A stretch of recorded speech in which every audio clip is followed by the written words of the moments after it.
Hello, and welcome to Mythos and Logos. Here's something that shouldn't exist.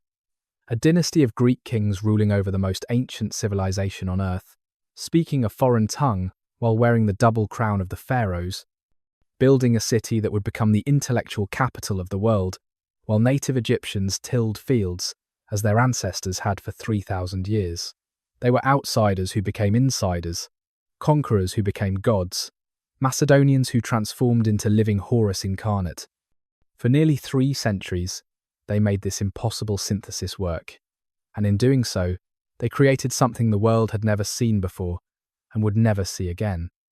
How do you blend 2 civilizations so fundamentally different, so anciently proud, so utterly confident in their own superiority? How do you rule a land whose priesthood remembers dynasties older than your entire culture? How do you convince people who built the pyramids that you, a man from the edge of their known world, are their rightful divine king? Tonight, we will follow the strange and brilliant story of the Ptolemaic dynasty, from the theft of a corpse in the desert to the construction of the greatest library the world had ever known, from calculated performances of kingship to the gradual realization that something extraordinary was being built along the Nile. We will watch as Greek and Egyptian worlds collided and, against all expectation, fused into something entirely new. May I ask for your help?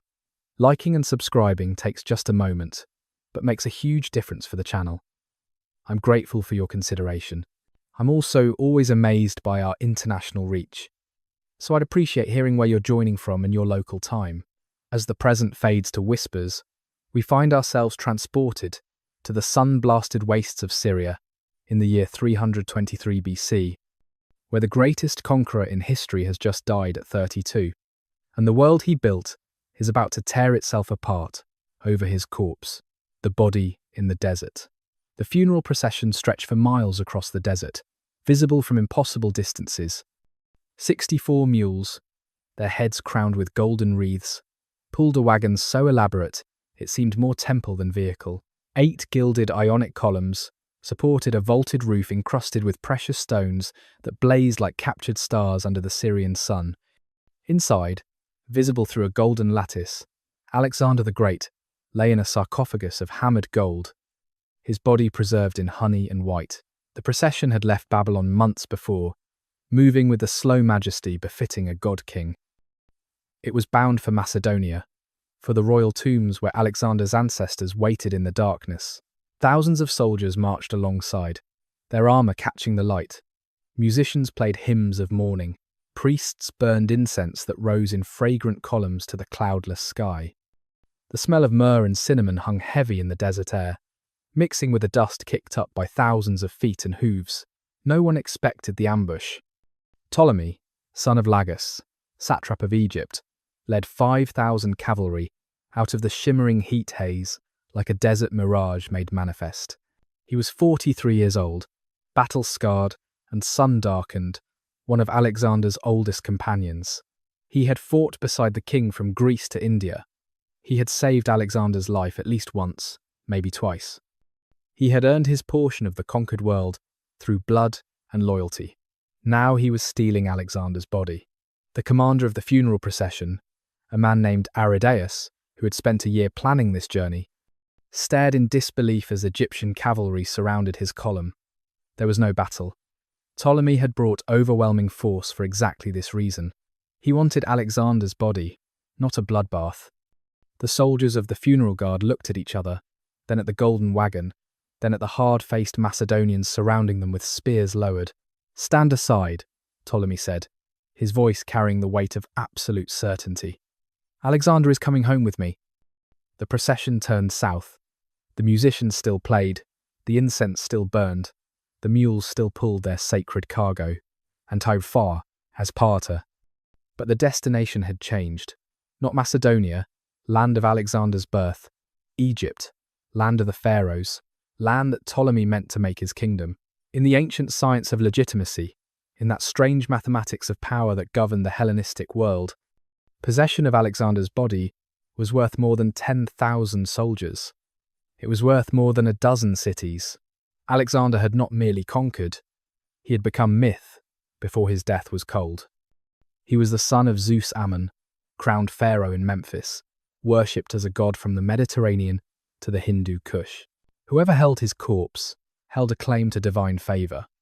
Whoever buried him became his heir in ways that transcended mere legal documents or military victory. Ptolemy understood this with a clarity that would define his reign. He was not the strongest of Alexander's former generals. Perdiccas, the regent, commanded greater forces. Antigonus, the one-eyed, controlled Asia Minor. Seleucus would eventually claim the eastern satrapies. But Ptolemy was perhaps the wisest, and wisdom in that brutal age meant understanding that symbols mattered as much as swords. The funeral procession wound south through Palestine, past ancient cities that barely noticed yet another army crossing their lands. Down to the delta of the Nile, where the desert gave way to green fields watered by the great river, where the oldest civilization on Earth continued its rhythms almost unchanged by Alexander's conquest. The Egyptians had seen conquerors before. The Persians had ruled them. The Nubians had ruled them. The Hyksos had ruled them. Egypt absorbed conquerors, the way the Nile absorbed the floods, transforming foreign elements into fertile soil. Ptolemy brought Alexander's body to Memphis first, to the old capital, the ancient heart of pharaonic Egypt. There, in a temporary tomb, while a proper resting place could be built, Alexander lay in his golden sarcophagus. Pilgrims came. Priests blessed the site. The man who had conquered Egypt 7 years before became in death Egypt's most sacred possession, and Ptolemy, who had stolen the body from its rightful heirs, became the man who gave Egypt back its god-king. The Egyptians, pragmatic as always, noted this with interest. The Greeks of Alexandria, the new city Alexander had founded, saw their founder's presence as blessing and promise both. The other generals, the Diadochi, who were carving up Alexander's empire in a frenzy of ambition and bloodshed, saw Ptolemy's gambit and gnashed their teeth in impotent rage. The theft of Alexander's body was the foundation of everything that followed. It was audacious, calculated, and profoundly successful. It announced to the world that Ptolemy was not just another satrap clinging to his province, hoping to survive the coming wars. He was a king in the making, a man who understood that Egypt offered something unique, that Egypt could be transformed into a power unlike any in the Hellenistic world.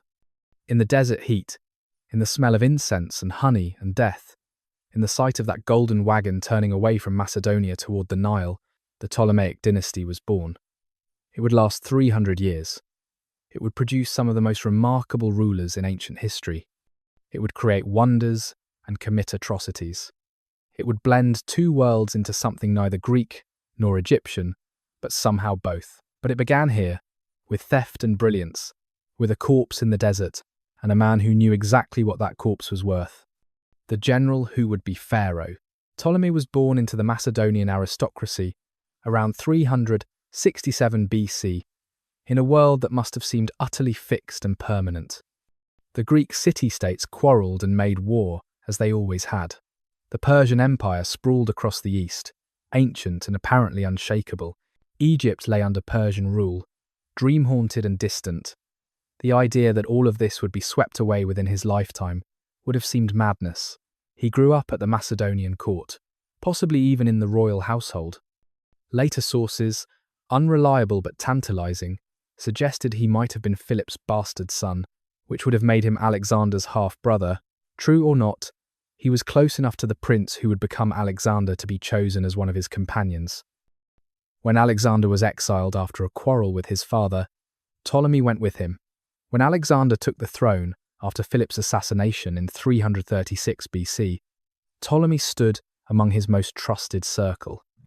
For the next 13 years, Ptolemy fought. Through Greece, where Alexander crushed the rebellion of Thebes, into Asia Minor, where the impossible campaign against Persia began. At the Granicus River, where 322 years before this night, Alexander won his first great victory against the Persians. At Issus, where Darius the great king fled from the battlefield.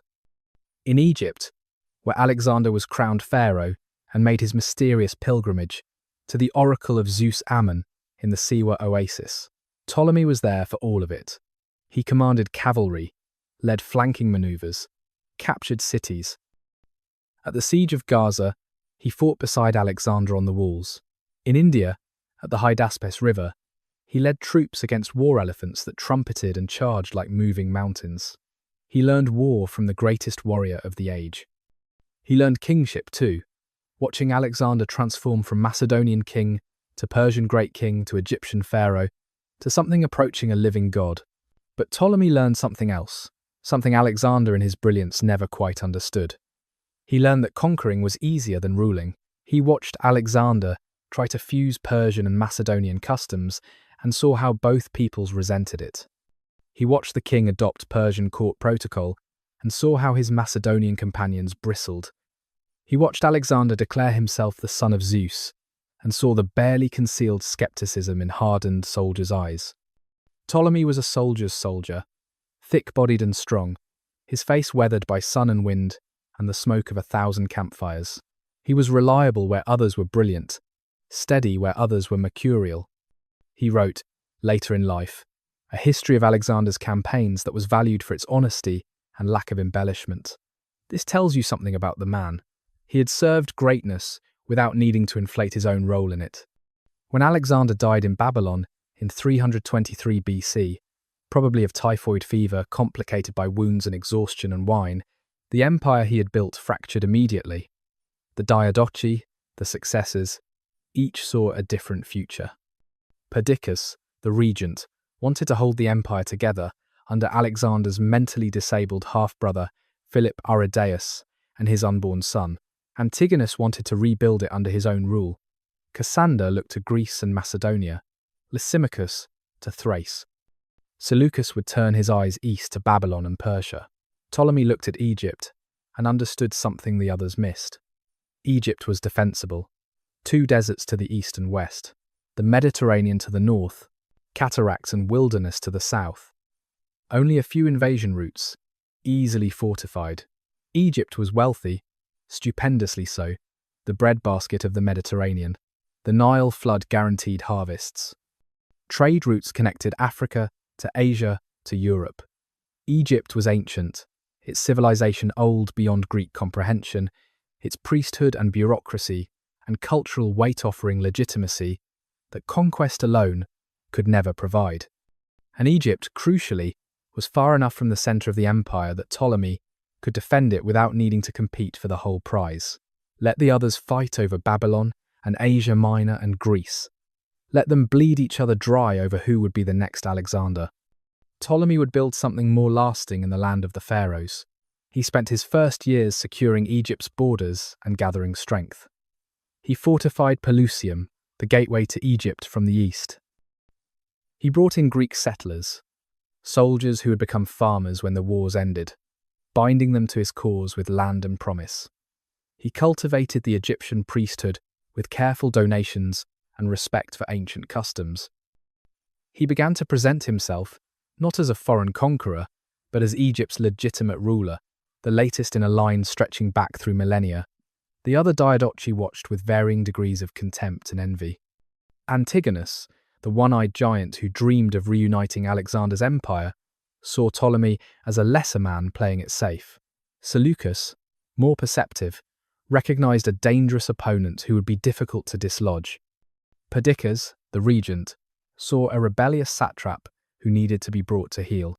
In 321 BC, Perdiccas invaded Egypt with a great army. He marched down the coast, confident in his superior numbers and his claim to authority as regent. He reached the Nile, expecting Ptolemy to submit or be crushed. Instead, he found disaster. Ptolemy had poisoned the wells, burned the crops in Perdiccas' path, fortified every crossing. When Perdiccas tried to force the Nile, crocodiles took his soldiers. The river ran red. His troops, exhausted and dying of thirst, mutinied. They murdered Perdiccas in his tent and made peace with Ptolemy. The man who would be pharaoh had won his first great test. Not through brilliant strategy or heroic charges, but through preparation, patience, and an understanding of the land he meant to rule. Egypt had saved him. Egypt was his now, in every way that mattered. The question became, what would he make of it? Alexandria rising, Alexander had founded the city 7 years before his death, in 331 BC. In the most audacious act of city planning in ancient history, he had stood on a narrow strip of land between the Mediterranean Sea and Lake Marotis, a marshy freshwater lake, pointed at this and that, and told his architects to build a city that would bear his name forever. Then he had ridden off to conquer Persia, leaving others to make his vision real. The location was perfect, with a perfection that suggested either divine inspiration or Alexander's eerie genius for logistics. It sat on the western edge of the Nile Delta, far enough from the river to avoid the annual flood, but close enough to benefit from the agricultural bounty. It faced north, toward Greece and the broader Mediterranean world. To the south, roads and canals could connect it to the Nile and thence to Upper Egypt and Africa beyond. To the east and west stretched deserts that were barriers and defences both. Offshore lay a long island called Pharos. Between the island and the mainland, ships could shelter from the fierce Mediterranean storms that had wrecked so many fleets. The water was deep enough for the largest vessels, but protected enough to be safe. It was, in short, one of the finest natural harbours in the ancient world. But when Ptolemy arrived to make it his capital, Alexandria was barely more than a construction site. Some walls, some grid-marked streets, a few Greek settlers living in temporary structures. The architects had laid it out on the Hippodamian plan, that rational Greek system of perpendicular streets, creating neat rectangular blocks. But the buildings themselves were mostly mud, brick, and ambition. Ptolemy changed that. He poured resources into Alexandria with single-minded focus. This would be his capital, his statement to the world, the city that would make Egypt once again the centre of civilization. He brought in architects from across the Hellenistic world. Phoenician builders came for the harbour works, Egyptian craftsmen came for the temples, Greek stoneworkers came for the public buildings. The city grew with astonishing speed. Along the waterfront, warehouses rose to hold the grain that would flow from Egyptian fields to Greek stomachs. The markets expanded, exotic and noisy and overwhelming, selling Ethiopian ivory and Arabian incense and Indian spices and Chinese silk that had travelled the length of Asia.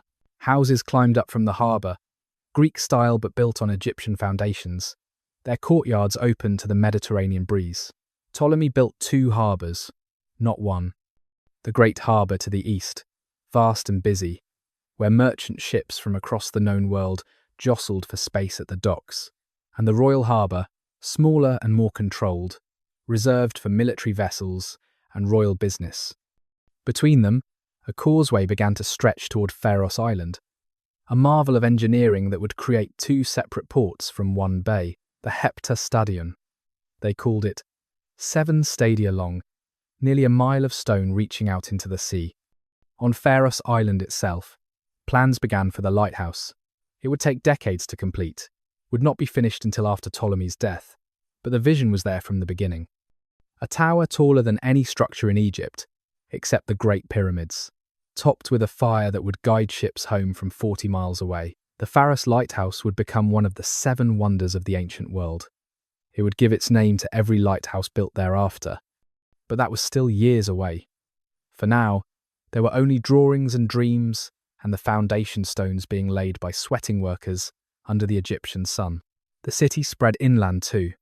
The Canopic Way, the great east-west boulevard, stretched from the Gate of the Sun to the Gate of the Moon, wider than any street that had ever been built, lined with columns that provided shade from the brutal summer heat. North-south streets crossed it at right angles, dividing the city into neat quarters. The Greek quarter, the Jewish quarter, the Egyptian quarter, separate but adjacent, 3 populations living side by side, speaking different languages, worshipping different gods, bound together by commerce and the authority of their new king. Water was always the challenge in any city, but especially here, where the Mediterranean yielded only salt, and the Nile was miles away. Ptolemy's engineers solved this with typical Greek ingenuity. They built an underground network of channels connecting Lake Mareotis to the city. Cisterns stored rainwater when the winter storms came. Aqueducts would come later, as the city grew and resources accumulated. But even in these early years, Alexandria had clean water, that most basic requirement of urban life. Temples rose in carefully chosen locations. Greek temples to Zeus and Athena and Poseidon, their columns white and gleaming under the sun. Egyptian temples to Isis and Osiris and Horus, their walls covered with hieroglyphs and painted reliefs. And already, in these early years, the first hints of religious fusion, a temple to Serapis, a new god being deliberately crafted to appeal to both populations, combining aspects of Zeus and Osiris, Dionysus and Apis. The theology of empire, calculated and careful, the palace complex began to take shape on the promontory, overlooking the royal harbour. Not a single palace, but a whole district of them, eventually, each Ptolemaic ruler adding to what their predecessor had built. Administrative buildings, barracks for the royal guard, gardens watered at great expense, libraries and museums and schools. For Ptolemy, from the beginning, understood that this city must be not just wealthy but wise, not just powerful but cultured. Greeks arrived by the shipload, drawn by the promise of opportunity, merchants who smelled profit, soldiers who wanted land when their fighting days ended, artisans who heard that this new city was paying good wages, scholars who would find in Alexandria the resources to pursue knowledge that no other city could match. They came from Athens and Rhodes and Corinth, from Syracuse and Massalia and Byzantium. They brought their language, their architecture, their customs, their gods. But beneath and around and through this Greek overlay, Egypt endured. Egyptian labourers built the Greek buildings. Egyptian farmers fed the Greek stomachs. Egyptian priests maintained their temples and their traditions. Watching these newcomers with the patience of a civilization that had absorbed invaders for 3,000 years, the Egyptians knew something the Greeks were just learning. In Egypt, the land itself was older and stronger than any foreign rule. Ptolemy walked his city as it grew, watching walls rise and streets fill, listening to the cacophony of languages, smelling the mingled scents of Greek olive oil and Egyptian incense. He was building something unprecedented. Not a Greek city in Egypt, nor an Egyptian city ruled by Greeks, but something new, a hybrid, a fusion, a cosmopolitan metropolis that would, for a brief historical moment, become the intellectual capital of the ancient world. The city grew around him, stone by stone, ship by ship, immigrant by immigrant. Alexandria was becoming real, and as it became real, it was becoming clear that this was no ordinary city and no ordinary dynasty. The Ptolemies were here to stay. 2 crowns, 1 throne.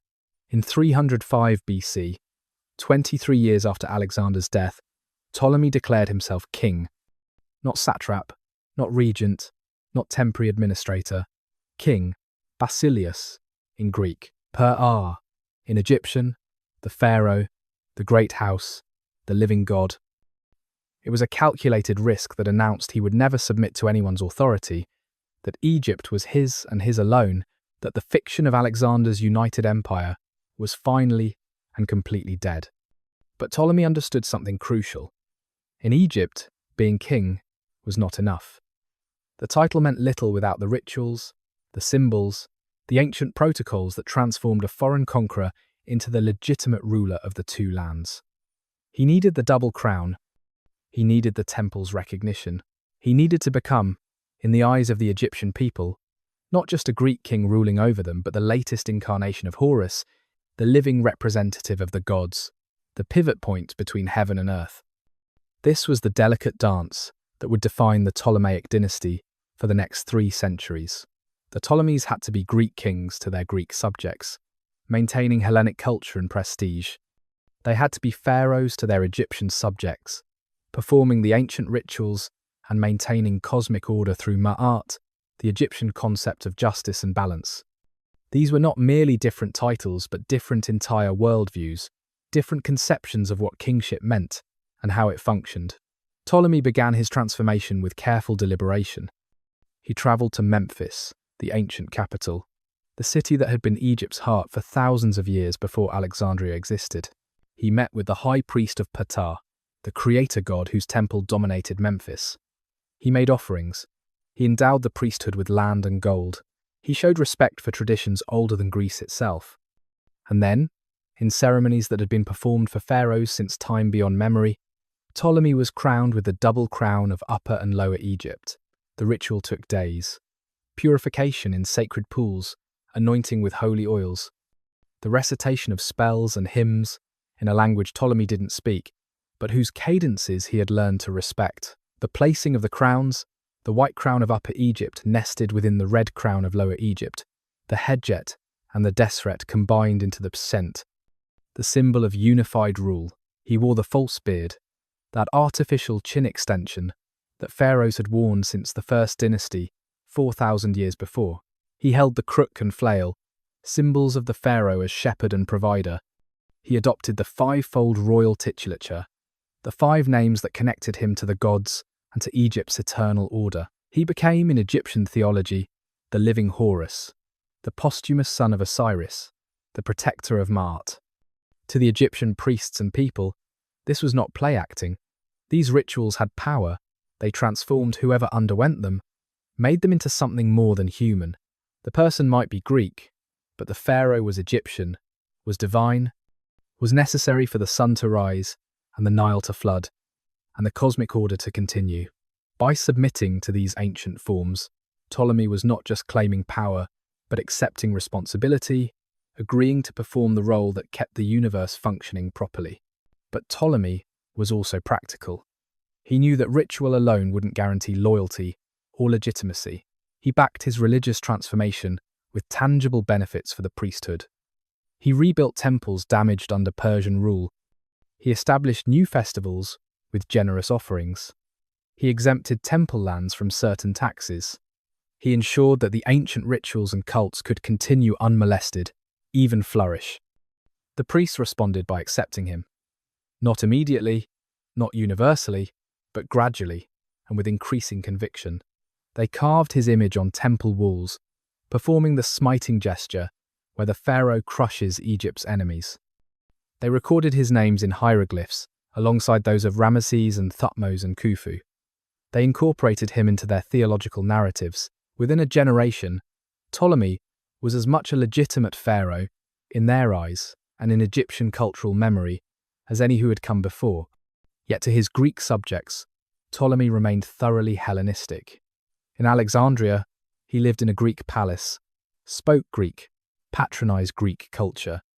He founded gymnasia, where young Greek men could exercise naked in traditional fashion.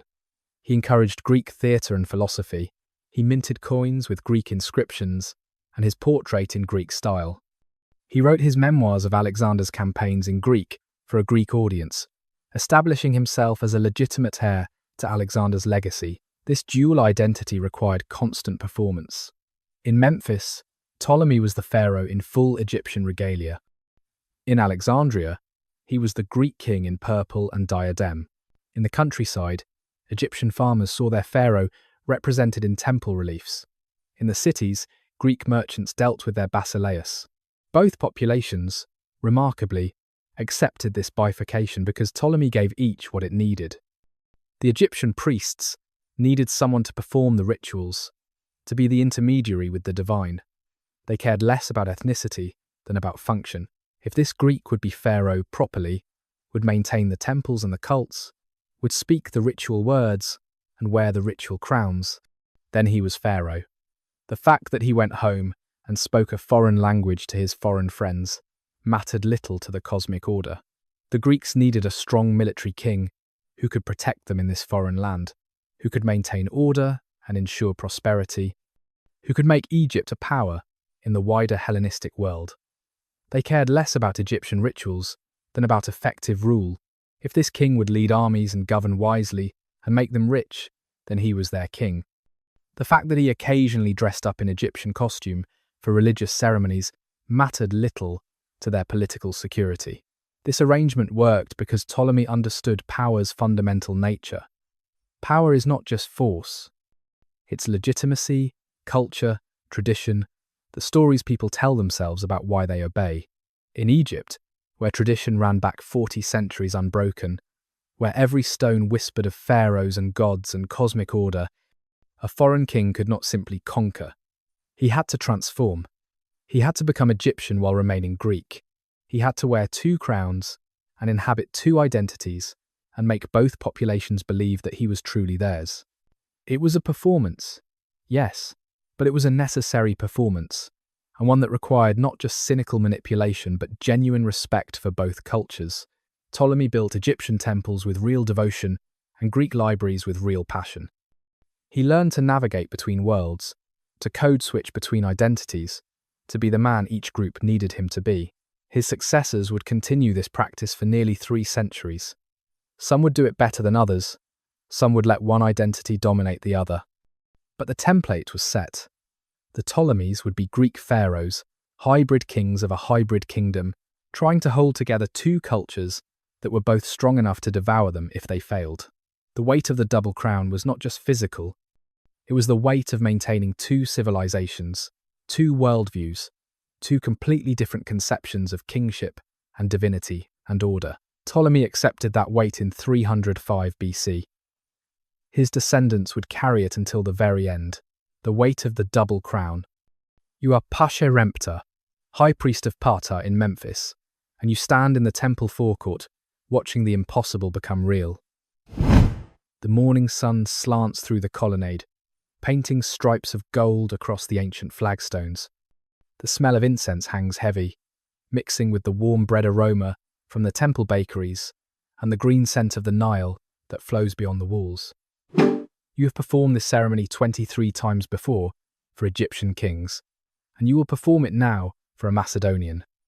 Your robes are white, bleached and pressed, heavy with the weight of priesthood and tradition. The sacred text is open before you, hieroglyphs you have known since childhood, words that have been spoken in this temple for longer than memory runs. Your voice, when you begin the ritual, is steady. You have done this before. The words are the words. The ceremony is the ceremony. The gods care about the form, not the face under the crown. But you cannot help studying that face. Ptolemy, son of Lagus, from somewhere called Macedonia, that you could not find on any map. His skin is weathered from sun and war. His nose has been broken at least once. His eyes are the pale grey blue that marks him as utterly foreign. He does not look like a pharaoh. He looks like a soldier, which is what he is. But he stands before you in the white linen kilt of ritual, his chest bare as tradition demands, his expression serious. He is trying. That much is clear. You chant the purification spells. Younger priests pour sacred water from golden ewers, water from the temple's holy pool, water that has been blessed and charged with divine power. The water runs down Ptolemy's muscled arms, drips from his battle-scarred shoulders. He does not flinch. The water is cold, despite the morning heat. He stands motionless as the words wash over him along with the water. You can hear the watching crowd beyond the colonnade, Egyptian officials and Greek administrators, both witnesses to this transformation. Their breathing, their shuffling, the rustle of linen and leather, the sound of pigeons cooing in the temple eaves, the distant barking of dogs in the city. Life continuing around this moment of strangeness. The anointing comes next. Sacred oils in alabaster vessels older than Ptolemy's entire culture. You speak the god's names as you touch the oil to his forehead, his shoulders, his heart. Ptah, the creator. Sekhmet, the protector. Nefertem, the lotus-born. The oil is perfumed with myrrh and frankincense and other scents whose names you know only in the sacred language. It gleams on Ptolemy's skin in the slanting sunlight. His eyes close for a moment. You wonder what he is thinking. Is he praying to his Greek gods, Zeus and Athena, and whoever else his people worship? Is he thinking of Alexander, whose body he stole? Is he afraid that the ancient powers of Egypt might actually be real, that he might be called to account before gods he does not believe in? But when his eyes open, they are calm. Whatever internal struggle might be happening, he does not let it show. He is a king, and kings do not show weakness. This much, at least, translates across cultures. The false beard comes next, that strange fixture that has adorned pharaohs since the first dynasties. A younger priest attaches it carefully to the strap that will hold it beneath Ptolemy's chin. It is made of gold and lapis lazuli, braided in the ancient style, long and ceremonial. It makes him look absurd, you think, and then immediately regret the thought. The gods are watching. The gods are always watching. But Ptolemy wears it with dignity, his jaw set, his head high. He has practiced this, you realize. Someone has taught him how to wear the regalia, how to move in it, how to carry himself like a pharaoh despite being nothing of the kind. The effort touches something in you. He is trying to honor your traditions, even if he does not understand them. That counts for something. The crook and flail are placed in his hands. You speak the words that transform these objects from symbols into divine power.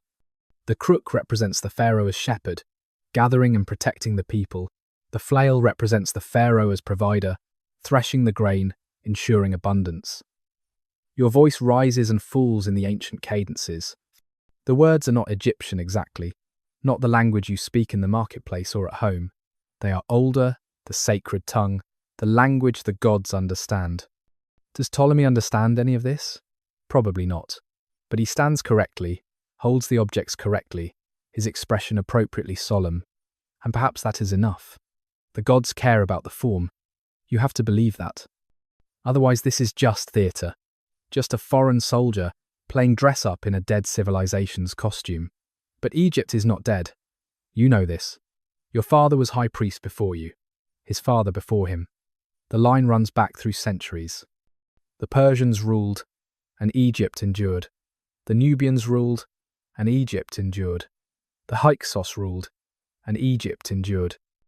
These Greeks will rule, and Egypt will endure.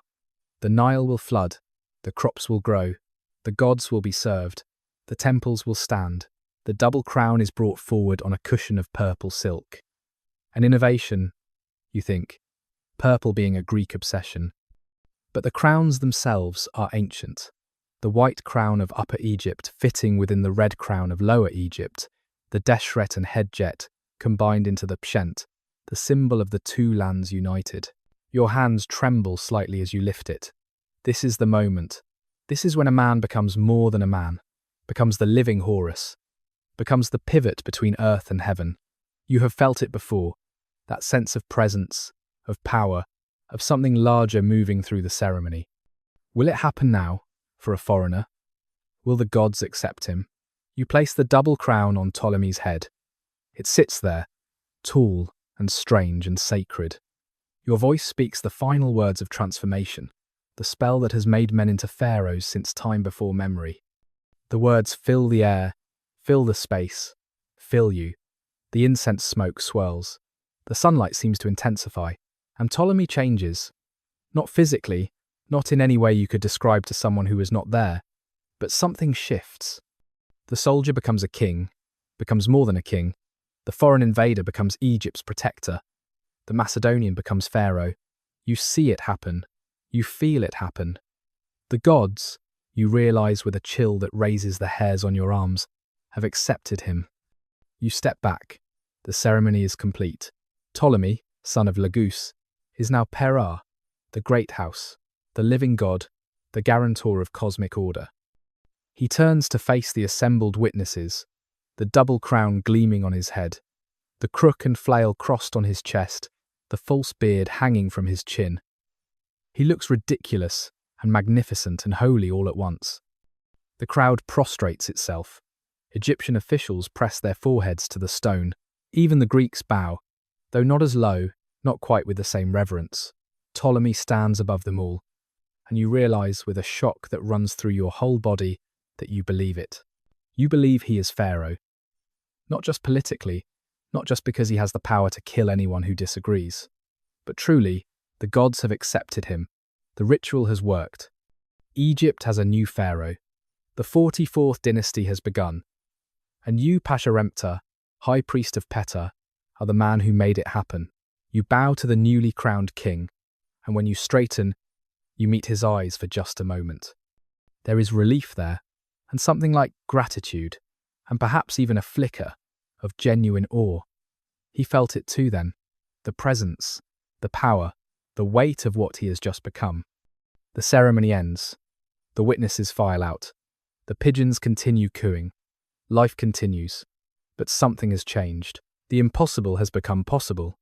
A Macedonian is pharaoh, and somehow, Against all logic and expectation, it feels right. The gods have spoken, in the only way the gods speak, through ritual, through tradition, through the forms that have held Egypt together for 4,000 years. You watch Ptolemy being escorted to the robing chamber, where he will remove the sacred regalia and return to being a Greek king. But you know now that he will never be only that. He is pharaoh, truly and completely. Whatever happens next, whatever wars and intrigues and triumphs and disasters await, this moment is fixed.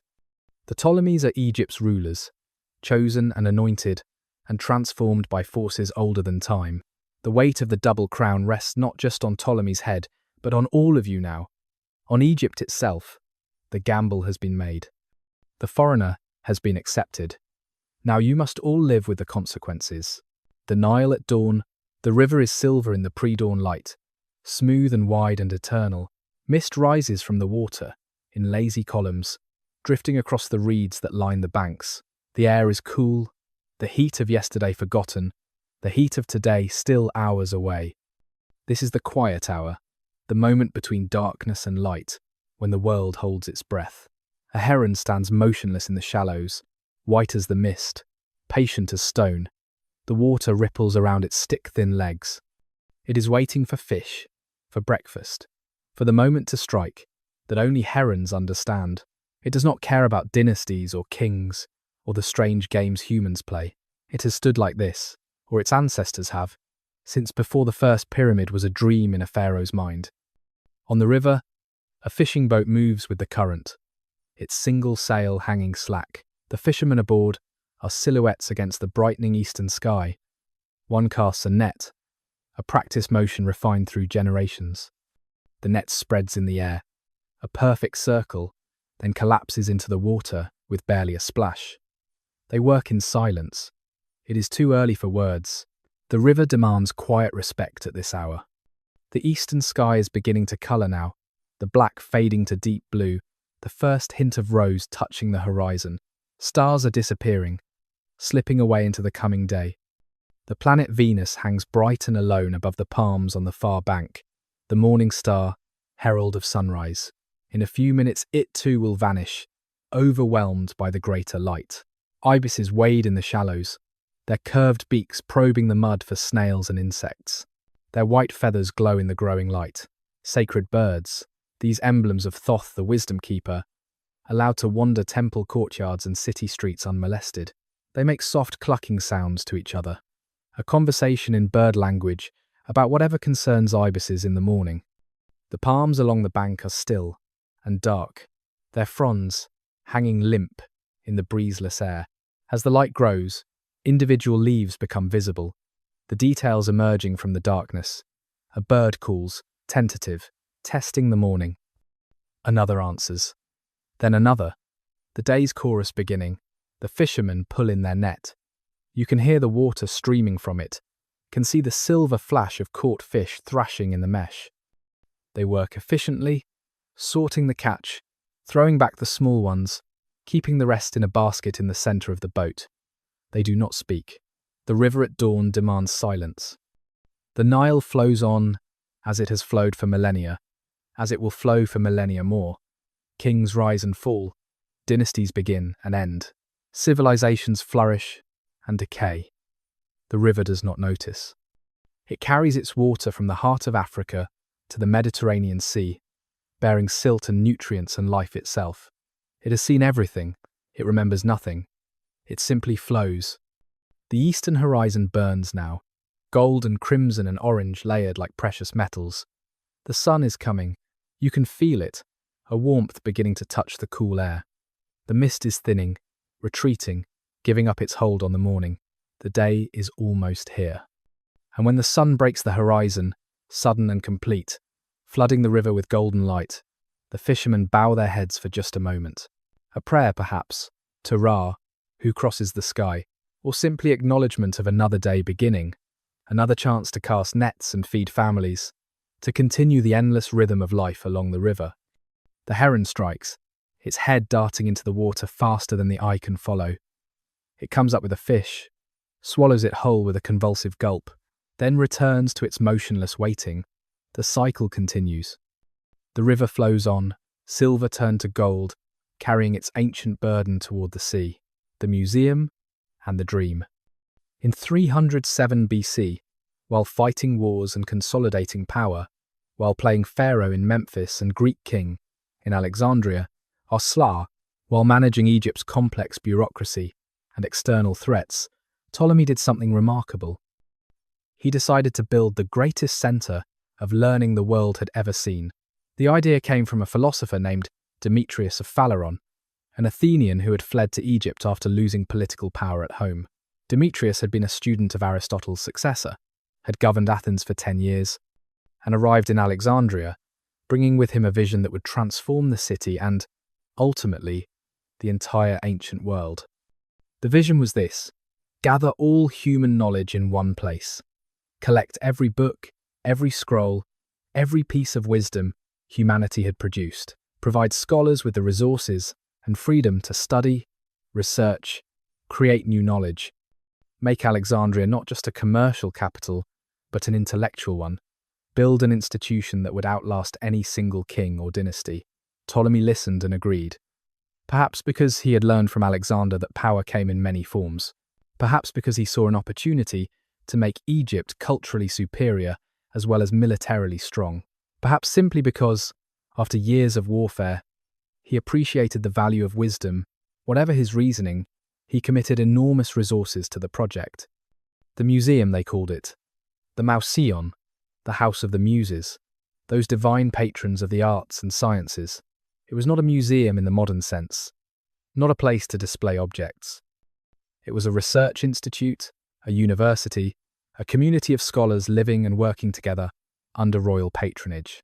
It was attached to a library that would eventually hold hundreds of thousands of scrolls, but the museum itself was more than just a library. It was an entire complex dedicated to intellectual pursuit.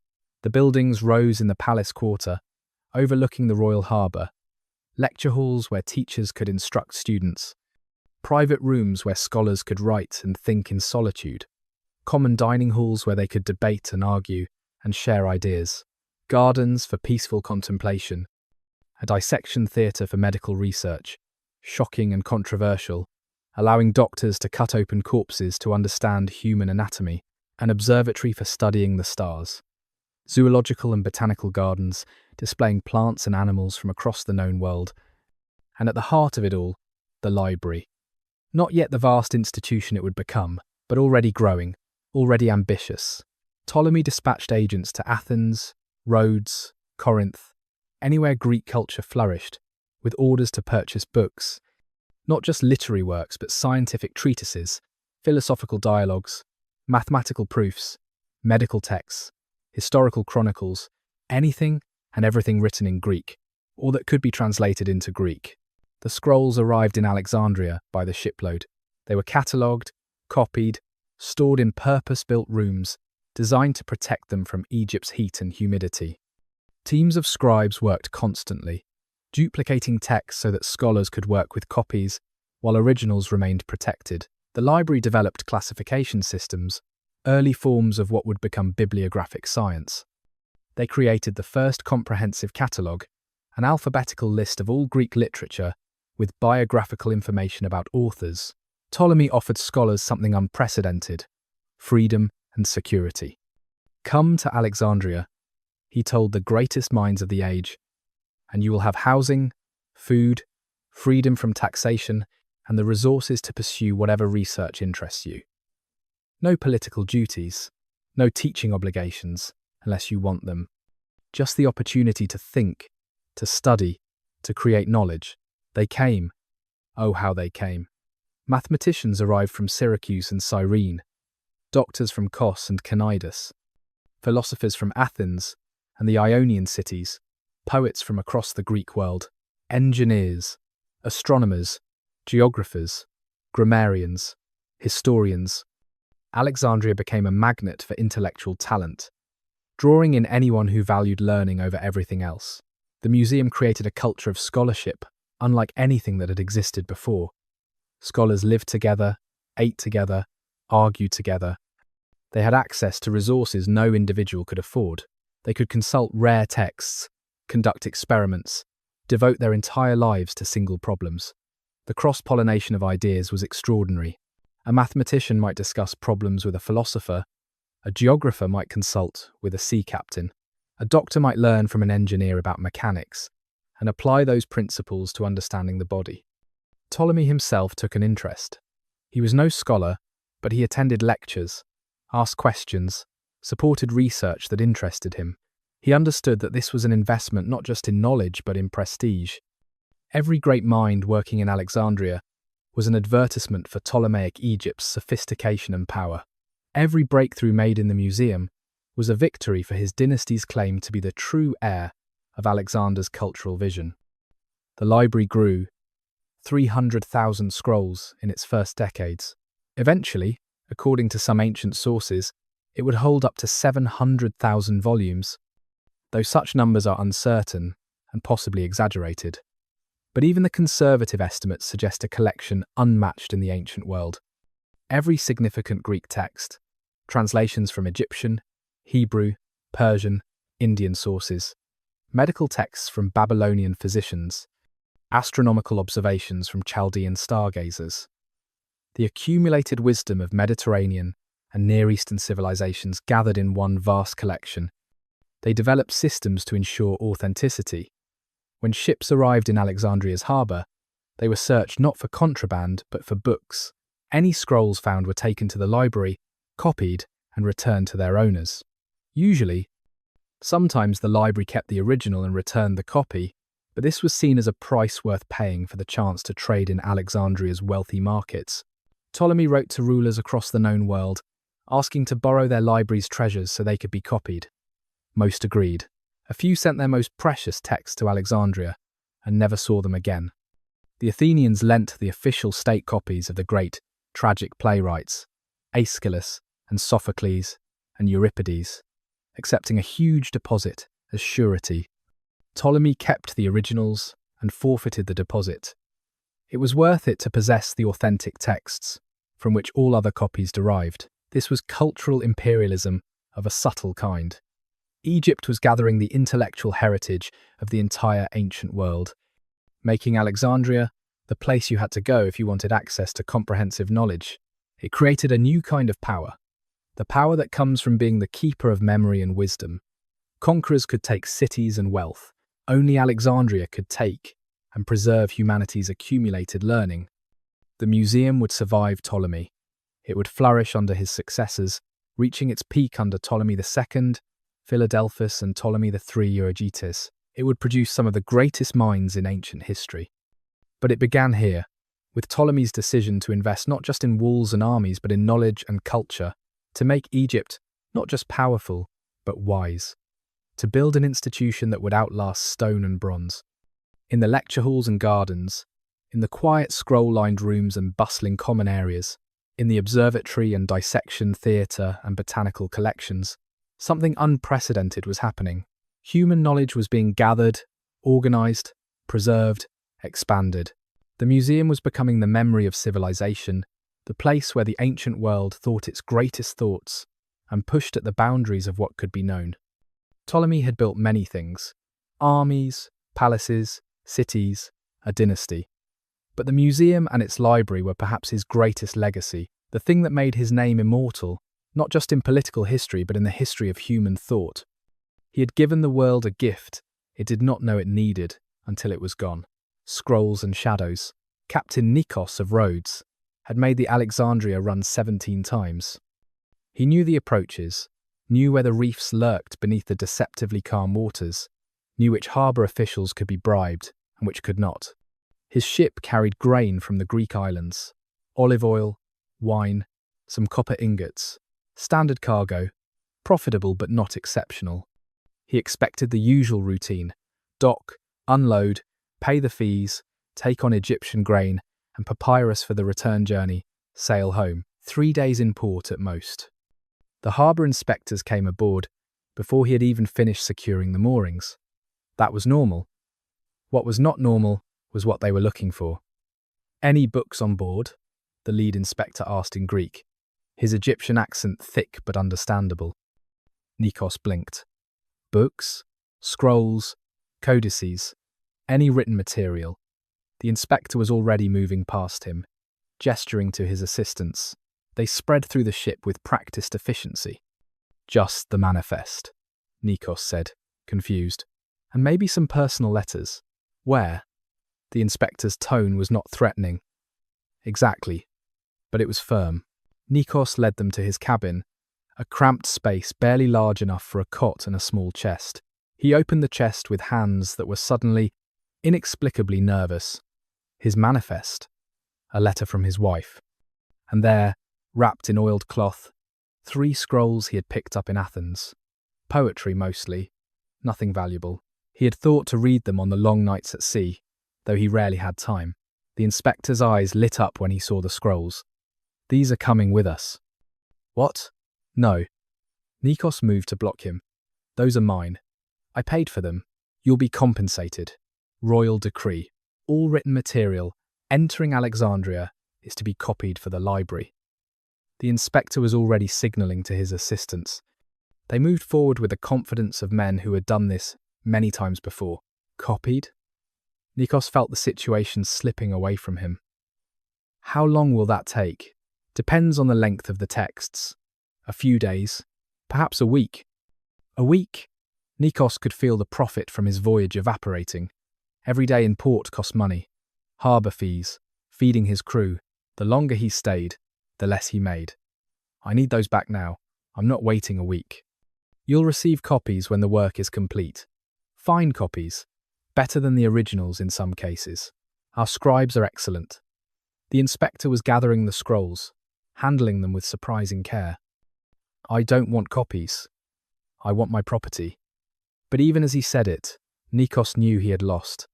These men had authority, the seal of the Ptolemaic administration. You didn't say no to the Ptolemaic administration, not if you wanted to trade in Egypt's ports. The copies will be returned to your ship before you sail, the inspector said, and there was something almost apologetic in his tone. This is not theft, Captain. This is for the library, for the preservation of knowledge. You should be honoured to contribute. Honoured, Nikos repeated flatly. And if I refuse?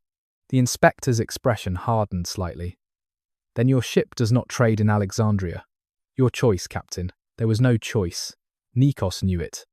The inspector knew he knew it. This was the price of doing business in the most profitable port in the Mediterranean. You gave up your books. They made copies. You got on with your life. He watched his scrolls disappear into the inspector's leather satchel. Poetry by Callimachus. Some of it rare. Some of it he had not even read yet. They would come back as copies, assuming they came back at all. And he would have no way to know if the copies were accurate or complete, or if the library had simply kept the originals and given him inferior reproductions. The inspectors left. Nikos stood in his cabin, feeling obscurely violated. They had not taken his cargo. They had not fined him. They had, in their way, been quite polite, but they had taken something personal, something that had nothing to do with trade or profit. His books, his private reading material, and there was nothing he could do about it. That night, in a tavern near the docks, he complained to other captains over Egyptian beer. Most of them nodded knowingly. They had all been through it. The great library of Alexandria was hungry, insatiable. It wanted every text, every scroll, every written word that passed through the city.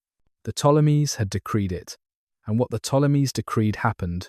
I heard, said a captain from Tyre, his voice low and conspiratorial, that they borrowed the official Athenian copies of Aeschylus and Sophocles. Worth a fortune, irreplaceable. Athens only lent them because Ptolemy put up a massive deposit as guarantee. 15 talents of silver. And? Nikos asked, though he could guess. He kept the originals, returned copies, forfeited the deposit, didn't even blink. 15 talents to own the actual text that every other copy in the world derives from. The Tyrian captain shook his head in something like admiration. That's power.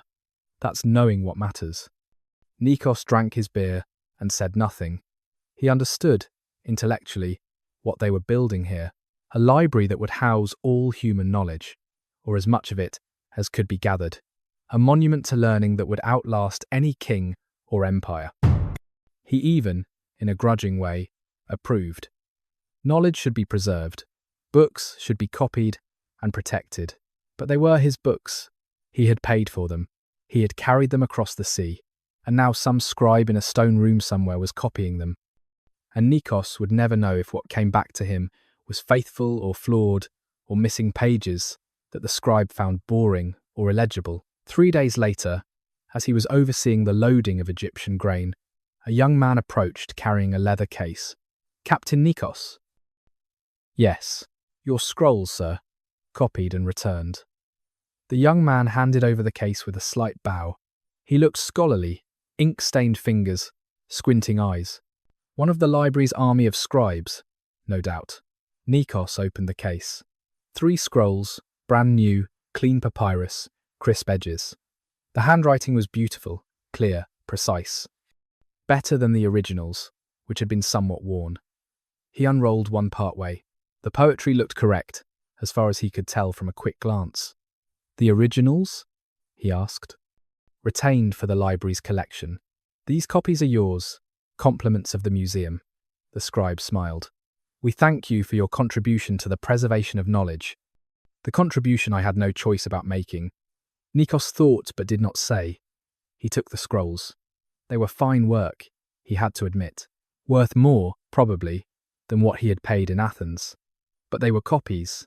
Something about that bothered him in a way he could not quite articulate. The scribe left. Nikos secured the case in his cabin and went back to supervising the loading.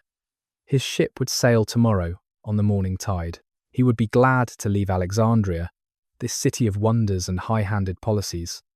Glad to get back to Rhodes, where your property was your own, and no one confiscated your personal reading material in the name of cultural advancement. But he would be back. The profits were too good to resist. And next time, he thought, he would hide any books he carried, wrap them in cargo, claim he had nothing to declare. Others must be doing the same. You could not catch every text entering the city, no matter how thorough your inspectors. The library would grow, fed by voluntary donations and involuntary contributions, both by books purchased and books borrowed and never returned, by texts copied from ships and caravans, and visitors who had no idea what they were giving up. It would grow until it became legend, until no one could remember a time when Alexandria did not house the world's knowledge. And captains like Nikos would complain and contribute and leave and return, feeding the great project while resenting it. Part of something larger than they understood but smaller than they liked. The scrolls sat in their case in his cabin, beautiful copies of poems he had owned. He never read them, not on that voyage or the next.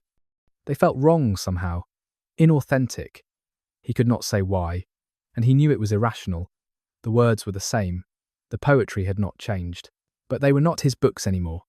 They were copies of books the library now owned. And that difference, however invisible, mattered to him in ways he could not fully explain. Marriages, murders, and monuments. Power, in the ancient world, was often secured through marriage, alliances sealed by rings and bedsheets, territories bound by wombs and births. Ptolemy understood this game and played it ruthlessly, but the Ptolemaic dynasty would take the practice to extremes that shocked even the ancient world, developing a pattern of sibling marriage that would define them for generations. It began innocuously enough. Ptolemy married several times, as powerful men did. His first significant wife was Eurydice, who gave him several children. But his most important marriage was to Berenice, a Macedonian noblewoman who came to Egypt with her first husband, who conveniently died. Berenice was smart, politically astute, ruthless. She bore Ptolemy 2 children who would prove crucial to the dynasty's future: a son, Ptolemy, and a daughter, Arsinoe. Dynastic politics in the Hellenistic world was blood-soaked and complex. Ptolemy had fathered children by multiple women, as was normal for kings. The question of succession was therefore murky. Who would inherit Egypt? The eldest son? The most capable? The one whose mother was most politically connected? Ptolemy eventually settled on Ptolemy, Berenice's son, as his heir.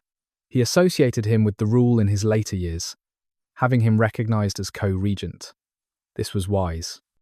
It gave the dynasty continuity, made the succession clear, avoided the civil wars that were tearing apart other Diadochi kingdoms. When Ptolemy I died in 283 BC, Ptolemy II, Philadelphus, brother-loving, took power smoothly. But Philadelphus would inaugurate the practice that would become the Ptolemies' most distinctive and disturbing feature. After his first wife died, he married his full sister, Arsinoe II. Not his stepsister or half-sister, but his full biological sister, daughter of the same mother and father. This was shocking to Greeks, who had taboos against incest as strong as any cultures. But Philadelphus justified it by pointing to Egyptian practice, where royal sibling marriage had been common for millennia. The pharaohs, after all, had often married sisters. The logic was theological. The gods married their siblings. Osiris married Isis, his sister. The pharaoh, as living god, could therefore marry his sister. It was sacred, not profane. It kept the royal blood pure. It ensured that power remained within the family. Philadelphus's marriage to Arsinoe II became the template. Subsequent Ptolemies would marry siblings with disturbing regularity. The dynasty became genetically tangled, a knot of inter-family marriages that would eventually contribute to their physical and mental decline. But in the early years, it was politically brilliant. It meant that power never left the family. It meant no external alliances could challenge the dynasty. It meant Egypt remained Egyptian, or at least Ptolemaic, without foreign queens bringing foreign interests. But marriage was only one tool. Murder was another. The Ptolemies elevated fratricide to an art form. Brothers killed brothers. Sons killed mothers. Wives poisoned husbands. The palace at Alexandria became a place of beautiful gardens and deadly intrigues, where silk curtains concealed assassins, and where every meal might be your last if you had made the wrong enemy. Part of this was the nature of Hellenistic kingship. Power was personal, dependent on the king's strength and charisma. There was no strong constitution, no system of law that could override royal authority. This meant that every succession was potentially a civil war. Every brother was potentially a rival. Every son was potentially a threat. The only way to be secure was to eliminate anyone who might challenge you. The Ptolemies did this with thoroughness and occasional creativity. Ptolemy IV, Philopator likely had his uncle and brother murdered to secure his throne. Ptolemy VIII Physcon, the fat one, killed his nephew and married the nephew's widow, his own sister. When she protested, he murdered their son and sent her the dismembered pieces as a wedding present. These were not aberrations. This was how the dynasty functioned. Yet even as they murdered each other, the Ptolemies built. Temples rose across Egypt, each one a massive stone testament to royal power and piety. The great temple at Edfu, dedicated to Horus, took nearly 200 years to complete, but became one of the best preserved ancient Egyptian temples. Philae, the island temple to Isis, was expanded into a complex of extraordinary beauty. Kom Ombo, the temple dedicated jointly to Sobek, the crocodile god, and Horus, the falcon god, split perfectly down the middle in its dedication.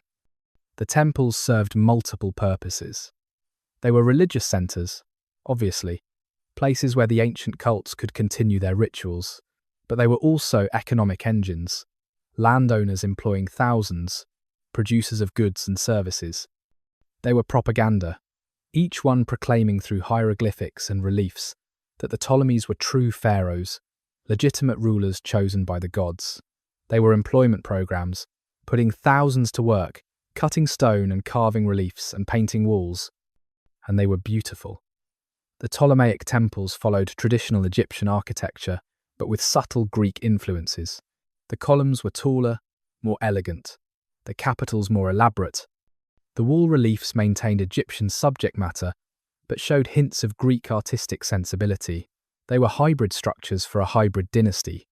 Egyptian in form, but with Hellenistic touches only a trained eye would catch. The dynasty developed a pattern in these early generations. Strong king, followed by weak king, followed by child king, followed by strong queen or queen mother, manipulating from behind. Power ebbed and flowed within the family, but never left it. External threats were handled through diplomacy, bribery, and occasional military action. Internal threats were handled through marriage, murder, and careful management of who had access to what resources. The Egyptian population, for the most part, accepted this. The Ptolemies performed the rituals. They built the temples. They respected, at least publicly, the ancient traditions. That they murdered each other in the palace was unfortunate, but not particularly relevant to the farmer in the Delta or the priest in Thebes. Royalty killed each other. This was known. The Nile still flooded. The crops still grew. The cosmic order continued. The Greek population also accepted it, though for different reasons. The Ptolemies kept Alexandria wealthy and secure. Trade flourished. The museum continued its work. Cultural life thrived. Greek settlers prospered. That the royal family occasionally indulged in sibling marriage and fratricide was distasteful, but, again, not particularly relevant to the merchant or scholar or soldier whose life was otherwise undisturbed. This was the devil's bargain of Ptolemaic rule. Stability and prosperity in exchange for tolerating a ruling family that operated by its own rules, that married and murdered in ways that would be unacceptable for anyone else. And for nearly 3 centuries, both populations, Greek and Egyptian, accepted the bargain. The alternative, after all, was chaos. The alternative was foreign invasion. The alternative was the wars that racked the other Hellenistic kingdoms. Better a stable dynasty, even a murderous, incestuous one, than that, the son's inheritance. When Ptolemy I died in his bed in 283 BC, surrounded by his family and secure in his legacy, he passed to his son, Ptolemy II Philadelphus, a kingdom that was wealthy, stable, and increasingly confident in its unique identity. The transition was smooth, remarkably so for the ancient world. No civil war, no disputed succession, no scramble among generals for power. Philadelphus simply took up the double crown his father had worn, and Egypt continued its strange experiment in cultural fusion. Philadelphus was 38 when he became sole ruler. He had been co-regent for several years, learning the business of kingship from his father, understanding the delicate balance required to rule this hybrid state. He was not a warrior, like Ptolemy I. He would not steal corpses, or fight pitched battles, or personally lead armies. But he was something else, something equally valuable. A patron, an administrator, a man who understood that power came in forms beyond military might. Under Philadelphus, Alexandria reached heights it would never surpass. The museum flourished. He brought Callimachus, the poet, Apollonius of Rhodes, Theocritus, from Sicily. The library grew voraciously under his patronage.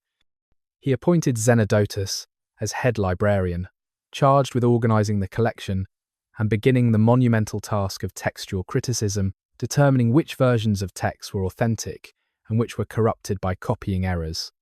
The Pharos lighthouse, begun under his father, was completed during Philadelphus's reign. When it was finished around 280 BC, it was one of the tallest structures on Earth, visible from 40 miles at sea. At night, a fire burning at its top guided ships home to Alexandria. During the day, a mirror system was said to reflect sunlight even farther. It was engineering and symbol both. A beacon declaring that Alexandria was the center of the civilized world, and that anyone, from anywhere, could find safe harbor there. Philadelphus expanded the palace complex, built new districts in Alexandria, improved the harbor facilities. He dredged channels, constructed additional docks, improved the water systems.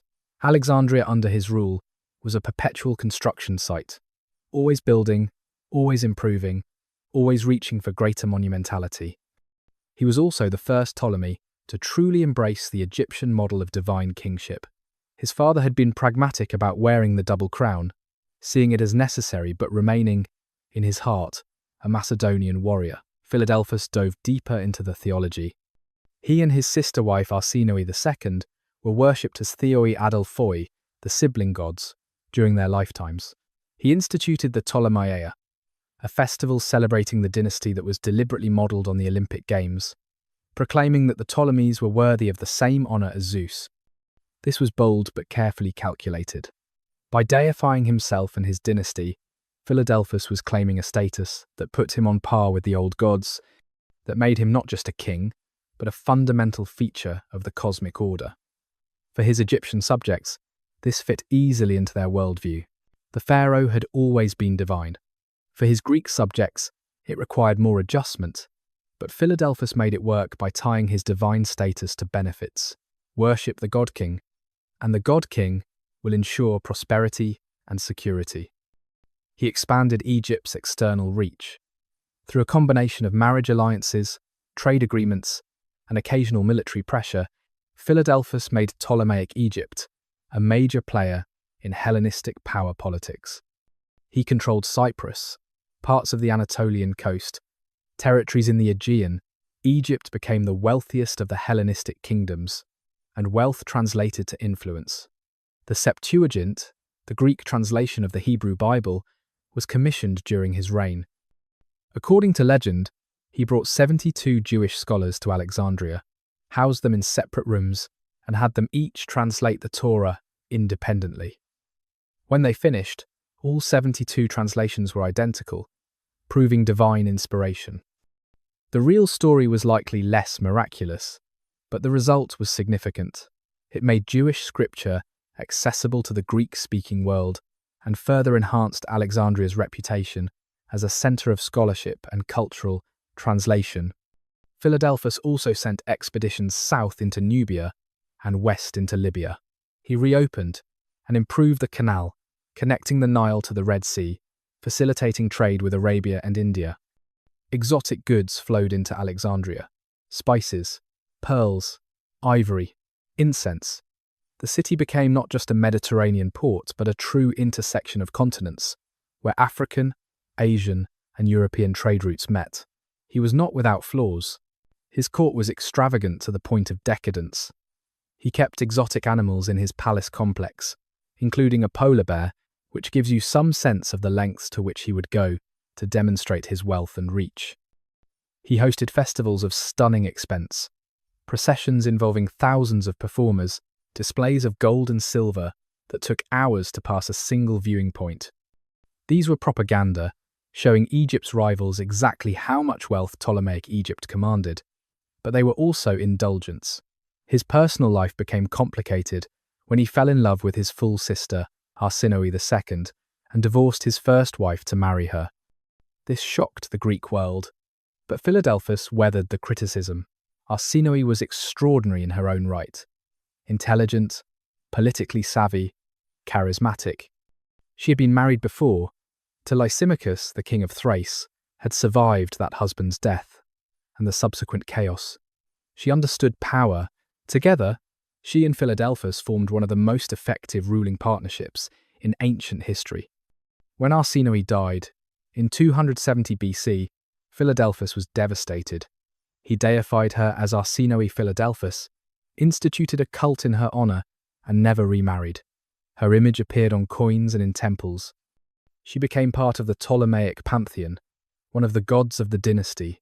This set another precedent: powerful Ptolemaic queens who were partners in rule, not merely wives or mothers. Under Philadelphus, the pattern established by his father solidified into system: the dual identity, Greek and Egyptian, the sibling marriages, the divine kingship, the massive cultural patronage, the economic power based on controlling the Nile Valley and the trade routes, the careful balancing of native Egyptian interests against Greek colonial administration. All of this became standard practice, the Ptolemaic way of ruling. When Philadelphus died in 246 BC, he passed to his son, Ptolemy III Euergetes, the benefactor, a kingdom at its peak.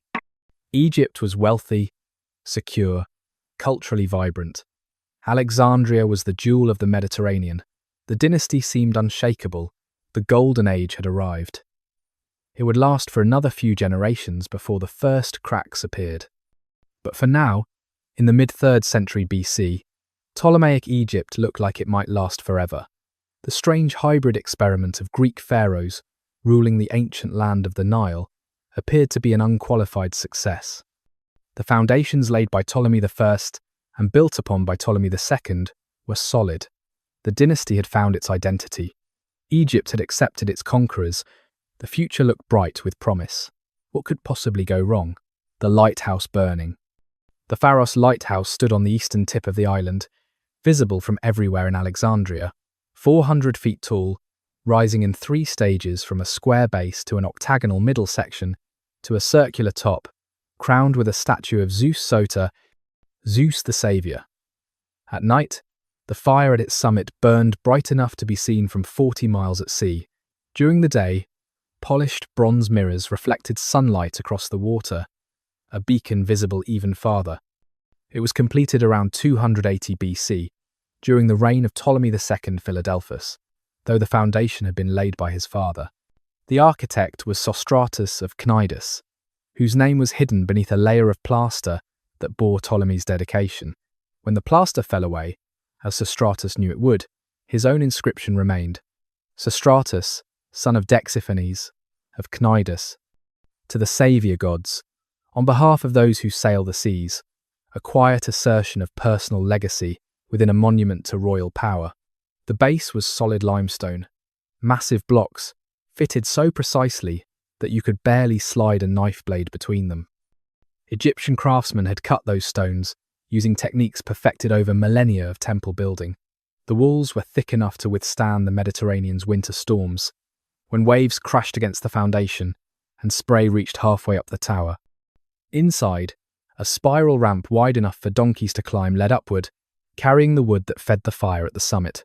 At night, sailors 20 miles out would see it first as a faint glow on the horizon. As they drew closer, the glow resolved into a point of light, steady and bright, a star that did not move with the heavens, but remained fixed at the entrance to the greatest harbour in the world. Captains would adjust their course, aiming for that light, knowing that safety lay beneath it. Alexandria, prosperity, home, for some. Port of call for others, but always safety. The fire had to burn constantly, day and night, through all seasons, in all weather. A team of workers tended it, hauling wood up the long spiral ramp, feeding the flames, cleaning the mirrors, maintaining the mechanism that kept the beacon visible. It was monotonous work, repetitive and exhausting, but it was also sacred, in its way. How many lives depended on that light? How many ships found harbour that would otherwise have foundered on rocks or been driven ashore by storms? The Pharos became more than a lighthouse. It became a symbol of Alexandria itself, of what the city represented. Here was a monument to practical brilliance, to engineering in service of commerce and safety. Here was a structure that said, "We welcome all who come in peace, we guide the lost home, we provide shelter from the chaos of the sea."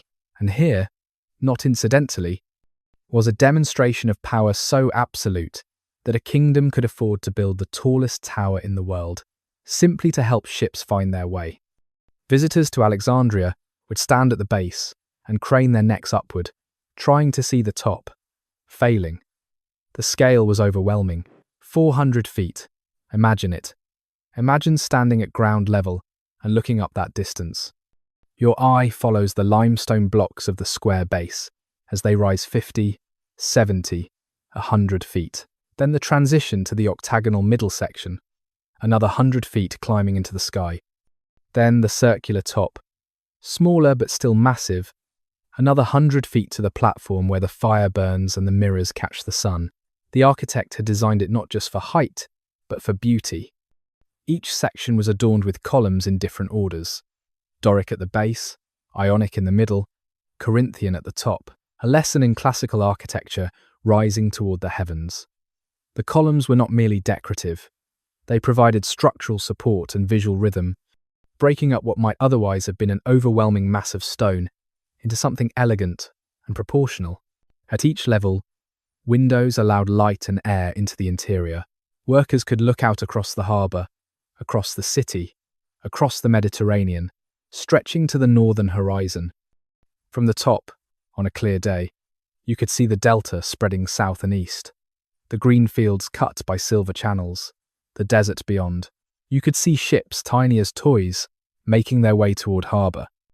You could see the whole sprawl of Alexandria beneath you, the grid of streets, the palace complex, the agora, the markets, thousands of white buildings gleaming in the sun. The lighthouse was an engineering marvel, but it was also a political statement. "Look what we built," it said to every visiting merchant and foreign dignitary and rival power. "Look at the resources we can command, the skills we can marshal, the ambition we can realize. This is what Ptolemaic Egypt is capable of. This is the kind of kingdom you are dealing with." Ships approaching Alexandria would pass the lighthouse and enter the great harbour through the channel between Pharos Island and the mainland. The harbour could hold hundreds of vessels simultaneously, from small fishing boats to massive grain ships to the great triremes and quinqueremes of the Ptolemaic navy. The water was deep enough for any ship afloat, but protected from the worst of the Mediterranean's moods. Docks lined the waterfront for miles. Warehouses stretched behind them, filled with grain and papyrus and linen and glass and all the products of Egyptian prosperity. At night, with a fire burning above and the harbour filled with ships at anchor, their own lights reflecting on the water, Alexandria looked like a constellation fallen to earth, a city of lights in the darkness, a beacon of civilization at the edge of the ancient world. And at its highest point, the pharaoh stood watch, burning through the night, guiding the lost home, promising safety to all who could see its light. The lighthouse would stand for over 1,000 years. Earthquakes would eventually bring it down, first damaging it in the 10th century AD, then destroying it completely in the 14th. Its stones would be used to build other structures, a fort on the same location, but its memory would endure even longer. Every lighthouse built thereafter would carry its name. The word pharaohs would enter dozens of languages as the term for lighthouse, and the image of that great tower, burning through the night, would become one of the defining symbols of the ancient world's greatest city. For now, in the 3rd century BC, it was new and perfect and eternal seeming. The fire burned, the ships came, Alexandria thrived, and the lighthouse stood watch over it all, a testament to what human ingenuity could accomplish when resources and ambition and skill converged in one remarkable place. Eratosthenes and the measure of everything. In 245 BC, a man stood in Alexandria holding a stick. This does not sound particularly impressive, but Eratosthenes of Cyrene, head librarian of the Great Library, was about to use that stick to measure the circumference of the earth with remarkable accuracy, using nothing but geometry, observation, and brilliant reasoning.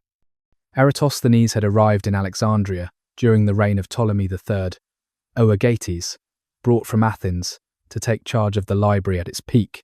He was a polymath in an age of polymaths, someone who excelled in multiple fields without quite dominating any. His rivals, with the cruel precision of academic jealousy, called him beta, the second letter of the Greek alphabet, implying he was always second best. But Eratosthenes would have the last laugh. His achievements would outlast all his critics' petty sneering. He had heard a story. In Syene, far to the south, on the Nile, now called Aswan, there was a well where at noon on the summer solstice, the sun shone straight down to the bottom. No shadows. The sun directly overhead. This made Syene special, one of the few places on Earth where this phenomenon occurred. Eratosthenes realized what this meant, what it implied about the shape of the Earth. If the Earth was flat, as many believed, then the sun should be directly overhead, everywhere, at the same moment. But it was not. In Alexandria, at noon on the summer solstice, objects cast shadows. The sun was not directly overhead, but at a slight angle. This could only mean one thing. The Earth was curved. The sun's rays, parallel when they struck the Earth, hit at different angles depending on your location, because they were hitting a sphere. Eratosthenes set up his experiment with elegant simplicity. On the summer solstice, at noon, he planted a vertical stick in the ground in Alexandria. He measured the angle of the shadow it cast. Simple trigonometry gave him the angle between the vertical and the sun's rays, about 7 degrees. 7 out of 360 degrees in a full circle, 1/50th of the Earth's total curvature. He knew, roughly, the distance between Alexandria and Syene. Caravans travelled the route regularly. Surveyors had measured stretches of the Nile. The distance was approximately 5,000 stadia. If 5,000 stadia represented 1/50th of the Earth's circumference, then simple multiplication gave the answer, 250,000 stadia, depending on which stadium Eratosthenes used, and scholars debate this. His calculation came to within 2 to 15% of the actual circumference of the Earth, using a stick and a shadow and geometry. No satellites, no global expeditions, no complex instruments, just observation, reasoning, and mathematics. This was the kind of work being done at the museum and library, not just copying old texts, though they did that, not just poetry and philosophy, though those flourished, but rigorous scientific inquiry, hypothesis and testing, the foundations of the scientific method being laid 2,000 years before the European Enlightenment would claim to invent it. Strategized comprehensive expansion for theatrical act development. I need to continue with the depth and quality established. This section should go to at least 1,000 words. It's a deep dive section. Let me continue with more about the intellectual golden age. Euclid had worked in Alexandria under Ptolemy I, writing his Elements, the textbook of geometry that would be used for 2,000 years. 13 books, systematically presenting the foundations of mathematics with such clarity and rigor that later generations would find almost nothing to improve. When Ptolemy asked if there was an easier way to learn geometry than working through the elements, Euclid supposedly replied, "There is no royal road to geometry. Knowledge required work, even for kings." Archimedes of Syracuse visited Alexandria and studied there. He would return to Sicily and become the greatest mathematician of antiquity, but his foundations were laid in the museum's gardens and lecture halls. He invented the Archimedes screw for pumping water, supposedly while in Egypt, seeing the need to lift water from the Nile to higher fields. He calculated pi. He discovered the principle of buoyancy. He understood leverage, saying famously, "Give me a place to stand, and I will move the earth." The library collected every medical text it could find. Herophilos of Chalcedon worked in Alexandria, performing human dissections, something forbidden in most Greek cities, but permitted here in cosmopolitan Egypt. He discovered that the brain, not the heart, was the seat of intelligence. He mapped the nervous system. He described the eye's anatomy with precision that would not be improved for centuries. He measured pulse rates using a water clock, understanding that the heart's rhythm could indicate health or disease. His contemporary Erasistratos distinguished between veins and arteries, understood the heart as a pump, described the heart's valves. Together, these two physicians transformed medical knowledge, moving it from superstition and philosophy toward observation and evidence. They trained students who spread their methods across the Hellenistic world. Alexandria became the center of medical learning, drawing the ambitious and curious who wanted to study the human body scientifically rather than speculatively. The library's translation project brought knowledge from across the known world. The Septuagint was only the beginning. Egyptian medical papyri were translated into Greek. Their accumulated wisdom about herbs and surgery and disease made available to Greek physicians. Babylonian astronomical observations were collected and studied. Indian mathematical texts were sought out. Persian chronicles were copied. The library was becoming a repository not just of Greek knowledge, but of human knowledge, a place where different traditions could meet and cross-pollinate. Callimachus the poet created the Pnyx, the first library catalogue, an alphabetical listing of all the holdings with biographical information about authors. It ran to 120 scrolls, a bibliography of Greek literature that became invaluable for later scholars trying to understand what had been written and by whom. When later libraries tried to catalogue their holdings, they used Callimachus's system. The science of bibliography, of organising and categorising knowledge, was being invented here. Apollonius of Rhodes worked in the library, writing his Argonautica, an epic poem about Jason and the quest for the Golden Fleece. It was criticised by some for being too learned, too full of obscure mythological references and geographical detail. But this was Alexandria. Scholarship and poetry were not separate pursuits. A poem could be a demonstration of research as much as inspiration. The line between literature and scholarship was porous, with the same men often excelling at both Aristarchus of Samos proposed that the Earth moved around the Sun, not the other way around. This heliocentric model was rejected by most astronomers, who could not believe that the Earth moved. The evidence of their senses told them the Earth was stationary and the heavens rotated around it. Aristarchus was right, but he was 1700 years too early. Still, the fact that he could propose such a radical theory, could argue for it with mathematical demonstrations, shows the intellectual freedom of Alexandria. Ideas could be tested, debated, argued, even if ultimately rejected. Geography flourished. Scholars collected reports from travelers and merchants, creating maps of the known world. They described distant lands. India with its spices and elephants, Arabia with its frankincense, Ethiopia with its gold, the northern lands where amber came from, the far west where tin was mined. The world was being mapped, catalogued, understood. Alexandria was the place where information from across 3 continents converged and was synthesized into knowledge. The museum itself was a pleasant place to work. Scholars lived in rooms within the complex or nearby. They ate together in common dining halls, meals provided at royal expense. They walked in gardens, planted with specimens from across the empire. They argued in colonnades. They taught students who came from everywhere to learn.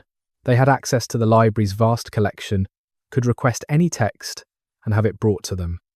They had equipment, astronomical instruments, dissection tools, drawing materials, writing supplies, and they were paid. This was crucial.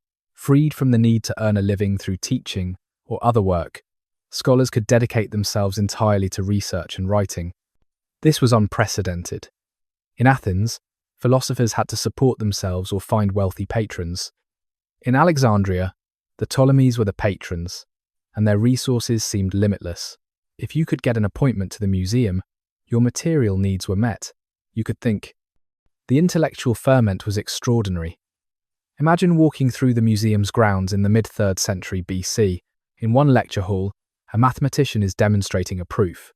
In another, a poet is reciting new verses. In the gardens, a medical student is examining plant specimens, while a doctor explains their properties. In the library, scholars are arguing about a variant reading in Homer. In the observatory, astronomers are calculating the movements of planets. In the dissection theatre, a physician is explaining anatomy to students crowded around a table. This was the dream Ptolemy I had endorsed, that Ptolemy II had expanded, that Ptolemy III was maintaining. Make Alexandria the intellectual capital of the world. Attract the best minds, give them resources and freedom. Let them pursue knowledge wherever it leads. The results would bring glory to the dynasty and practical benefits to the kingdom. Useful innovations in agriculture, medicine, engineering, maps for merchants, astronomical tables for sailors, medical training for army doctors. The line between pure research and practical application was fuzzy and permeable. Not everything produced was correct. Many theories proposed would later be disproven, but the method was sound. Observe, hypothesize, test, revise. This was happening in Alexandria on a scale no other place could match. Knowledge was being created, not just preserved. The library was not a tomb for dead learning, but a laboratory for living thought. Eratosthenes himself wrote poetry, literary criticism, philosophy, history, and geography, in addition to his mathematical work. He created a chronology of major events in Greek history, trying to establish accurate dates for the Trojan War, the founding of Rome, the Olympic Games. He wrote a treatise on old comedy, the plays of Aristophanes and his contemporaries. He created a mathematical sieve for finding prime numbers that still bears his name. He wrote a poem called Hermes that was admired for its learning and style. This was the Alexandria that made Ptolemaic Egypt not just wealthy and powerful, but culturally supreme. Other kingdoms had armies. Other kingdoms had trade networks. But only Alexandria had the museum and library. Only Alexandria could claim to be the place where humanity was figuring itself out, where the boundaries of knowledge were being pushed back, where the darkness of ignorance was being illuminated by the steady light of inquiry and reason. The golden age of Hellenistic science was happening here, now, in these buildings overlooking the harbour. And it was happening because the Ptolemies had decided that knowledge was worth more than another palace, another army, another warehouse of grain. They had invested in human minds and what those minds could discover. Eratosthenes, with his stick, had measured the world. But in a larger sense, all the scholars in Alexandria were measuring the world, mapping it, understanding it, bringing it into the realm of human comprehension. The world was knowable. This was their faith, and they were proving it, discovery by discovery, insight by insight, scroll by scroll. In the stacks, you are 23 years old, newly arrived from Athens, and you've just been granted a room in the museum complex and access to the great library. Your name does not matter. You will never be famous. You will never make a discovery that changes human understanding. But you will spend 3 years here, the happiest of your life, and you will remember them forever. The first time you enter the library's main hall, you stop breathing for a moment. You have heard descriptions, but descriptions are inadequate. The hall stretches farther than seems possible, lined on both sides, with shelves reaching toward a ceiling supported by columns painted in blue and gold. The shelves are filled with scrolls, thousands upon thousands of scrolls, tens of thousands. You try to count them but lose track. Your mind cannot hold the number. The smell hits you next. Papyrus has a particular scent, dry and slightly sweet, mixing with the cedar oil, used to preserve the scrolls, and the faint mustiness that comes from age and storage. It is not unpleasant. It is the smell of knowledge, of preserved thought, of human wisdom accumulated and protected. You breathe it in deeply, almost reverently. There are others here, scattered through the hall. An old man with a white beard sits at a reading table, a scroll unrolled before him, moving his lips silently as he reads. A young woman stands before a shelf, reading catalogue tags, searching for a specific text. 2 men are arguing quietly in a corner, gesturing at a scroll one of them holds.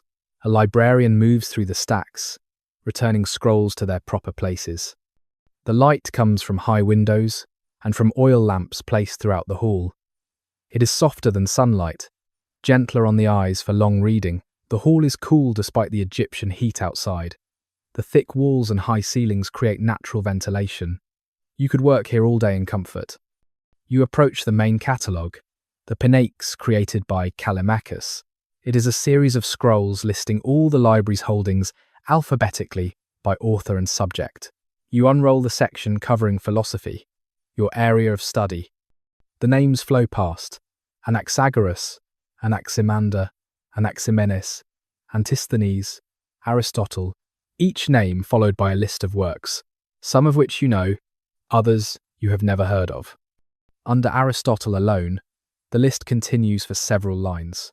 His treatises on logic, on physics, on metaphysics, on ethics, on politics, on poetics. His dialogues, now lost. His natural histories, his student notes, everything he wrote, or nearly everything, available here in Alexandria. You feel suddenly overwhelmed. How do you even begin? You came to study Plato, to understand his theory of forms more deeply. But now, faced with this abundance, you realize you could spend a lifetime here and barely scratch the surface. Every question leads to 10 more. Every text references others you should read. The project of knowledge is infinite. A librarian notices your confusion and approaches. He is middle-aged, balding, with ink stains on his fingers. His smile is kind. First time? He asks in Greek with a slight Egyptian accent. You nod, unable to find words. Everyone feels this way, he says. It passes. What are you looking for? Plato. You manage. The Republic. Ah, a good start. He leads you through the stacks, moving with the confidence of someone who knows exactly where everything is. The organization system is logical once you understand it. Authors, alphabetically within subject categories, multiple copies of popular works stored separately. He stops at a shelf and runs his finger along the scrolls until he finds what he seeks. We have 7 copies of the Republic, he says, pulling one down. This is the most recent, copied just 2 months ago. Very clean, very accurate. He hands it to you. The scroll is heavier than you expected. The papyrus quality excellent. You unroll it carefully at one end. The script is beautiful, professional, each letter perfectly formed. The margins have occasional scholarly notes in a different hand, observations and cross-references added by a previous reader. You can read at any of the tables, the librarian says. Or if you prefer solitude, there are small reading rooms on the upper level. When you are finished, return it to any librarian. Do not try to reshelve it yourself. We must maintain the organization. He leaves you holding the Republic. You carry it to a reading table, by a window where the light is good. You sit, carefully place the scroll before you, take a breath to settle yourself. Then you begin to read. The Greek is elegant. Plato's prose unmistakable, even in copied form. You have read parts of the Republic before, but always in inferior copies, full of errors and gaps where the text was damaged or illegible. This version is pristine. Every word clear, every argument complete. You lose yourself in it, in the dialogue between Socrates and his companions, in the discussion of justice and the ideal state. Hours pass without your noticing. The light shifts as the sun moves across the sky. Your back begins to ache from hunching over the scroll. Your eyes water slightly from the concentration, but you do not want to stop. You are learning things you had missed before, understanding arguments that had confused you. The text is revealing itself to you in its fullness. A bell rings somewhere in the building. You look up, disoriented. Other readers are closing their scrolls, standing, stretching. The librarian who helped you earlier walks past and smiles. Dinner, he says. The library closes at sunset. You can return tomorrow. Tomorrow? Yes. You will return tomorrow and every day after. You understand now why scholars come to Alexandria and never leave. This place is intoxicating. The sheer volume of knowledge available, the ability to spend your days in pursuit of understanding, the community of others doing the same. You have found paradise, and it is a room full of scrolls. You carefully roll up the Republic and return it to the librarian at the main desk. Outside, the evening air is warm and fragrant with jasmine from the palace gardens. You walk back to your small room in the museum complex, your mind still full of Plato's arguments, already planning what you will read tomorrow. In your room, you lie on your narrow cot and stare at the ceiling. You have no money, few possessions, no real prospects for advancement. Your family in Athens thinks you are wasting your time in Egypt. But you do not care. You are in Alexandria. You have access to the library. You can read Plato and Aristotle, can study mathematics and astronomy, can spend your days in the company of the greatest minds of past and present. You fall asleep smiling, already dreaming of scrolls and arguments and the infinite pursuit of wisdom. 3 years from now, you will have to leave. Money will run out, or family obligations will call you home. You will spend the rest of your life as a teacher in some small Greek city, comfortable but not wealthy, respected but not famous. But you will always have these 3 years. You will always remember the library smell, the weight of scrolls in your hands, the hours lost in reading, the conversations with other scholars, the moment of understanding when a difficult argument suddenly becomes clear. You will tell your students about Alexandria, about the library, and you will see in their eyes the same wonder you felt when you first entered that great hall full of knowledge. Those 3 years will be enough. They will have to be. Alexandria has given you a gift that cannot be taken away. The understanding that human knowledge is vast and beautiful and worth pursuing for its own sake, that will sustain you through everything that follows. But for now, you are young and in Alexandria, and tomorrow you will return to the library. Tomorrow you will read more Plato. Tomorrow the infinite project continues, and that is enough. Gods of two lands. The problem of religion in Ptolemaic Egypt was not simple. The Greeks and Egyptians both had rich, complex religious systems developed over centuries. The Greeks worshipped Zeus and Hera, Apollo and Athena, Dionysus and Demeter. The Egyptians worshipped Ra and Osiris, Isis and Horus, Anubis and Thoth. These were not easily reconcilable pantheons. They operated on different principles, told different stories, demanded different rituals. The Ptolemies needed both populations to accept their rule as divinely sanctioned. The Egyptians needed their Greek kings to be proper pharaohs, maintainers of ma'at, performers of ancient rituals, builders of temples to Egyptian gods. The Greeks needed their kings to be Hellenistic monarchs, Zeus's chosen rulers, patrons of Greek religion and culture. How do you serve two completely different religious systems simultaneously? The solution was Serapis. This god did not exist before the Ptolemies. He was created deliberately and carefully to bridge the gap between Greek and Egyptian religion. The story of his origin is murky, tangled in mythology and propaganda, but the result was clear. A new god who could appeal to both populations, who combined Greek and Egyptian attributes into something that worked for everyone. Serapis was based on the Egyptian god Osiris, lord of the underworld, judge of the dead, god of resurrection and fertility, but he was given Greek attributes and Greek appearance. He was shown with long hair and beard like Zeus.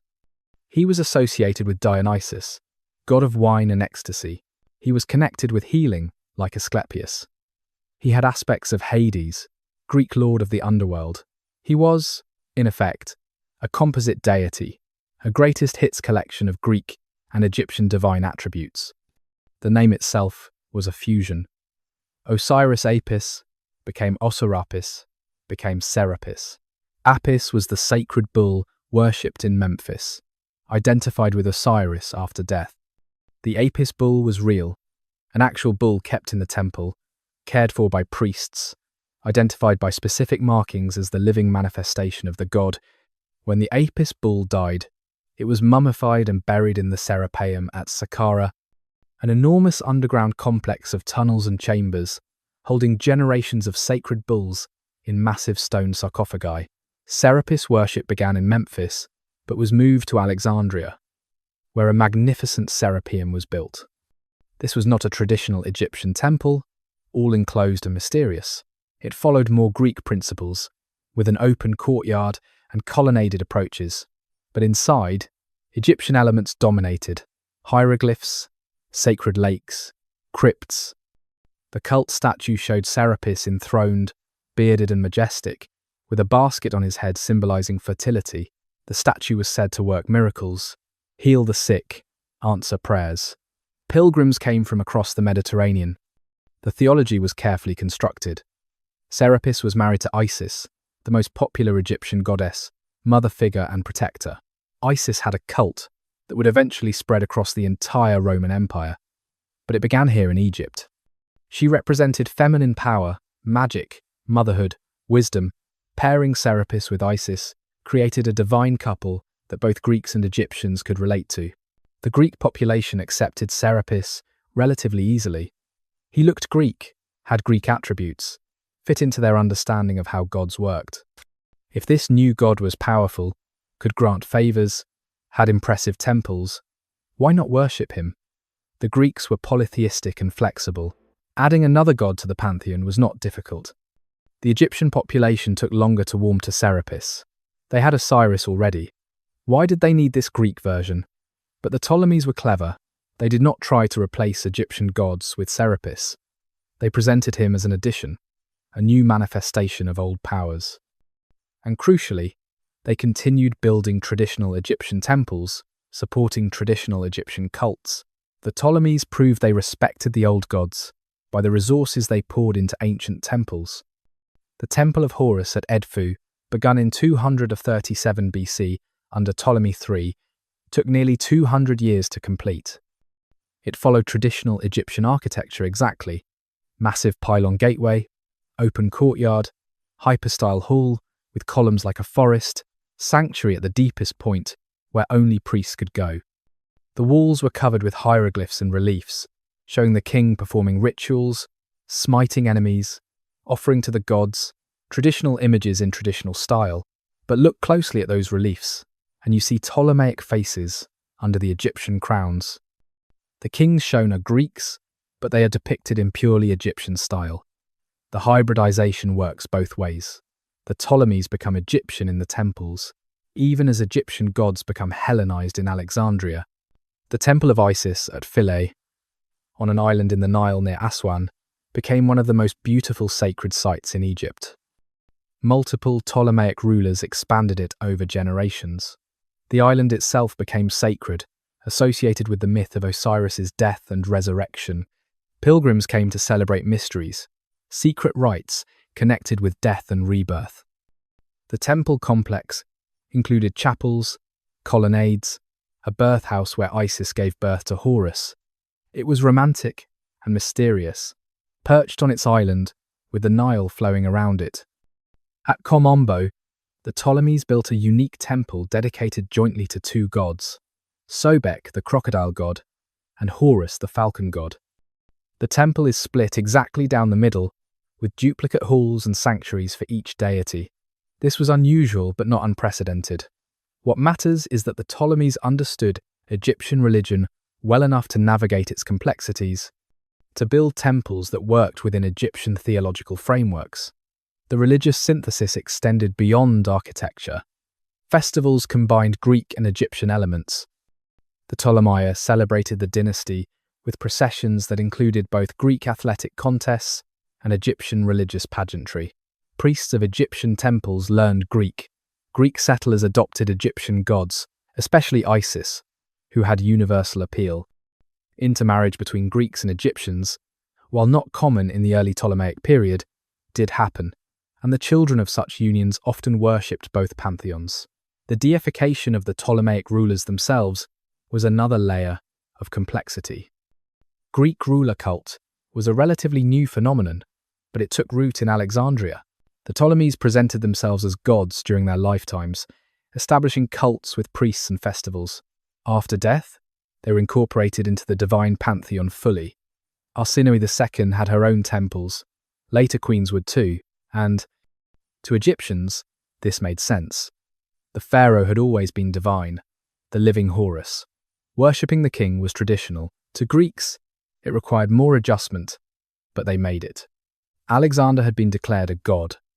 The line between heroic mortal and god was blurry in Greek thought anyway. If the king wanted divine honours, and the king controlled the treasury, why not grant them? The result was a religious landscape of remarkable complexity and flexibility. In Alexandria, you could worship Serapis in his Greek-Egyptian temple. You could also worship Zeus in a purely Greek temple. You could worship Isis in either Egyptian or Hellenized form. You could participate in ruler cult, honouring the Ptolemies as living gods. You could do all of these things, and none of them contradicted the others. In the Egyptian countryside, temples to traditional gods continued functioning as they had for thousands of years. The priests performed the daily rituals, the festivals cycled through their calendar, the gods received their offerings. That the king who funded all this was Greek mattered less than the fact that he funded it, that he played his role properly. This religious tolerance and synthesis was one of the Ptolemaic achievement's most remarkable aspects. They did not try to impose religious uniformity. They did not try to force Greeks to become Egyptian or Egyptians to become Greek. They created space for both traditions to exist, to interact, to borrow from each other while maintaining separate identities. Serapis was the symbol of this synthesis, a god who existed in the space between cultures, who proved that Greek and Egyptian religion were not incompatible, but could be woven together into something new. The fact that he was deliberately created did not make him less real to his worshippers. Gods are what people believe them to be, and people believed in Serapis. The Ptolemies presented themselves differently in different contexts, just as they had with political identity. In Egyptian temples, they were pharaohs performing ancient rites to ancient gods. In Greek gymnasia and theatres, they were Hellenistic monarchs, honouring Olympian deities. The duality extended into religion, and both populations accepted it because both got what they needed: respect for their traditions, support for their cults, and a ruling family that took seriously the divine dimension of kingship. The temples rose across Egypt, monuments to this religious synthesis. Stone by stone, relief by relief, the Ptolemies built their claim to legitimate rule, not just through force or wealth, but through piety, through respect for the gods, through the understanding that in ancient Egypt, religion and politics were inseparable, that cosmic order and earthly rule were two aspects of the same divine reality. And at the center of it all, in Alexandria, Serapis sat enthroned in his great temple, a god who had not existed a century before, but who would be worshipped for centuries to come. The perfect symbol of a dynasty that itself existed between worlds, neither purely Greek nor purely Egyptian, but something new and strange and, for a time, remarkably successful. The Festival of Ptolemy. She is 8 years old, and today is the most exciting day of her young life. Her name is Thea, daughter of Dion, who runs a pottery workshop near the Agora. She's been telling everyone for weeks that she would see the procession, that her father had promised they would go early and get a good spot near the palace, that she would see everything. Her friends were jealous. Her older brother was condescending, claiming he had seen it before, and it was not so impressive. He was lying, she knew. This was the first Ptolemy since she was old enough to remember, and no one in the family had been close enough to see it properly last time. They left home before dawn, walking through streets already filling with people. Alexandria's entire population, it seemed, was moving toward the processional route. Greeks and Egyptians, merchants and labourers, families and groups of friends. The excitement was palpable, a buzz of anticipation and chatter in a dozen languages. Vendors were setting up along the route, selling dates and figs and cups of beer, little flags bearing Ptolemaic symbols, garlands to wave at the procession. Her father found a spot on a slight rise near the Temple of Poseidon, where the street widened into a plaza. They could see in both directions. Thea bounced on her feet, unable to stay still. Her mother kept telling her to calm down, to stop fidgeting, but her mother was smiling. Even she was excited, though she tried to hide it. The sun was fully up when the horns blared in the distance. The crowd noise changed, became more focused. People pushed forward slightly, craning their necks. Thea's father lifted her to his shoulders so she could see over the adults in front. She grabbed his head for balance and leaned forward, eyes wide. The musicians came first. Dozens of them, maybe hundreds. The sound washed over the crowd like a wave. Drums and cymbals, flutes and lyres, horns and tambourines. They played in complex rhythms that overlapped and intertwined, creating a sound both chaotic and beautiful. The musicians wore white tunics with gold trim, moving in formation that seemed choreographed, but loose enough to feel spontaneous. Behind the musicians came dancers, young women in diaphanous silk that moved with every step, their arms raised and moving in patterns that must have taken months to learn. Young men in athletes' garb, their oiled bodies gleaming in the sun, performing acrobatics as they danced. They spun and leaped and formed human pyramids that held for a few seconds before dissolving into the next formation. The crowd roared approval. Then came the beasts. Thea had heard about this but had not believed it. Elephants, 4 of them, massive and impossible, walking with deliberate slowness, their trunks swaying. They wore elaborate costumes of purple and gold, and mahouts in Egyptian dress sat on their necks, controlling them with subtle gestures. The elephants represented power. She knew military might. The Ptolemaic army used war elephants. These were probably trained for battle, but now tamed for ceremony. After the elephants, a procession of exotic animals she could barely identify. Big cats of some kind, on leashes held by handlers who looked nervous despite their confident expressions. Birds in cages, parrots, and other tropical species with plumage, in colours that did not seem natural. A giraffe, its long neck swaying above the crowd, looking bewildered by the noise and attention. Where did these animals come from? Africa, she supposed. The far south where maps stopped and mythical kingdoms began. The religious section came next, and here Greek and Egyptian merged into something unique. Priests of Serapis in Greek robes carrying his statue, smaller than the cult statue in the temple, but still impressive. Priests of Isis, in traditional Egyptian garb with shaved heads, carrying the goddess's emblems. Greek priests of Zeus and Egyptian priests of Ra, processing side by side. The message was clear. All gods supported the dynasty. Both Greek and Egyptian deities blessed the Ptolemies. Soldiers marched in formation, infantry with shields and spears, cavalry on beautiful horses, Archers with compound bows, they moved with precision that showed endless drilling, their armor catching the sunlight, their faces serious. This was display but also reminder. The Ptolemies commanded these forces. The Ptolemies could protect or punish. Choose wisely which you prefer. Wagons came bearing treasures. Gold heaped in baskets. Silver ingots stacked like cordwood. Bolts of silk and purple cloth. Jars of precious oils and spices. This was wealth beyond comprehension. More riches than Thea had imagined could exist. And it was just the portion being shown publicly. What must the royal treasury hold if this was mere display? Artists followed, performing as they processed. Jugglers kept multiple balls in the air. Fire-eaters breathed flames that made the crowd gasp and step back.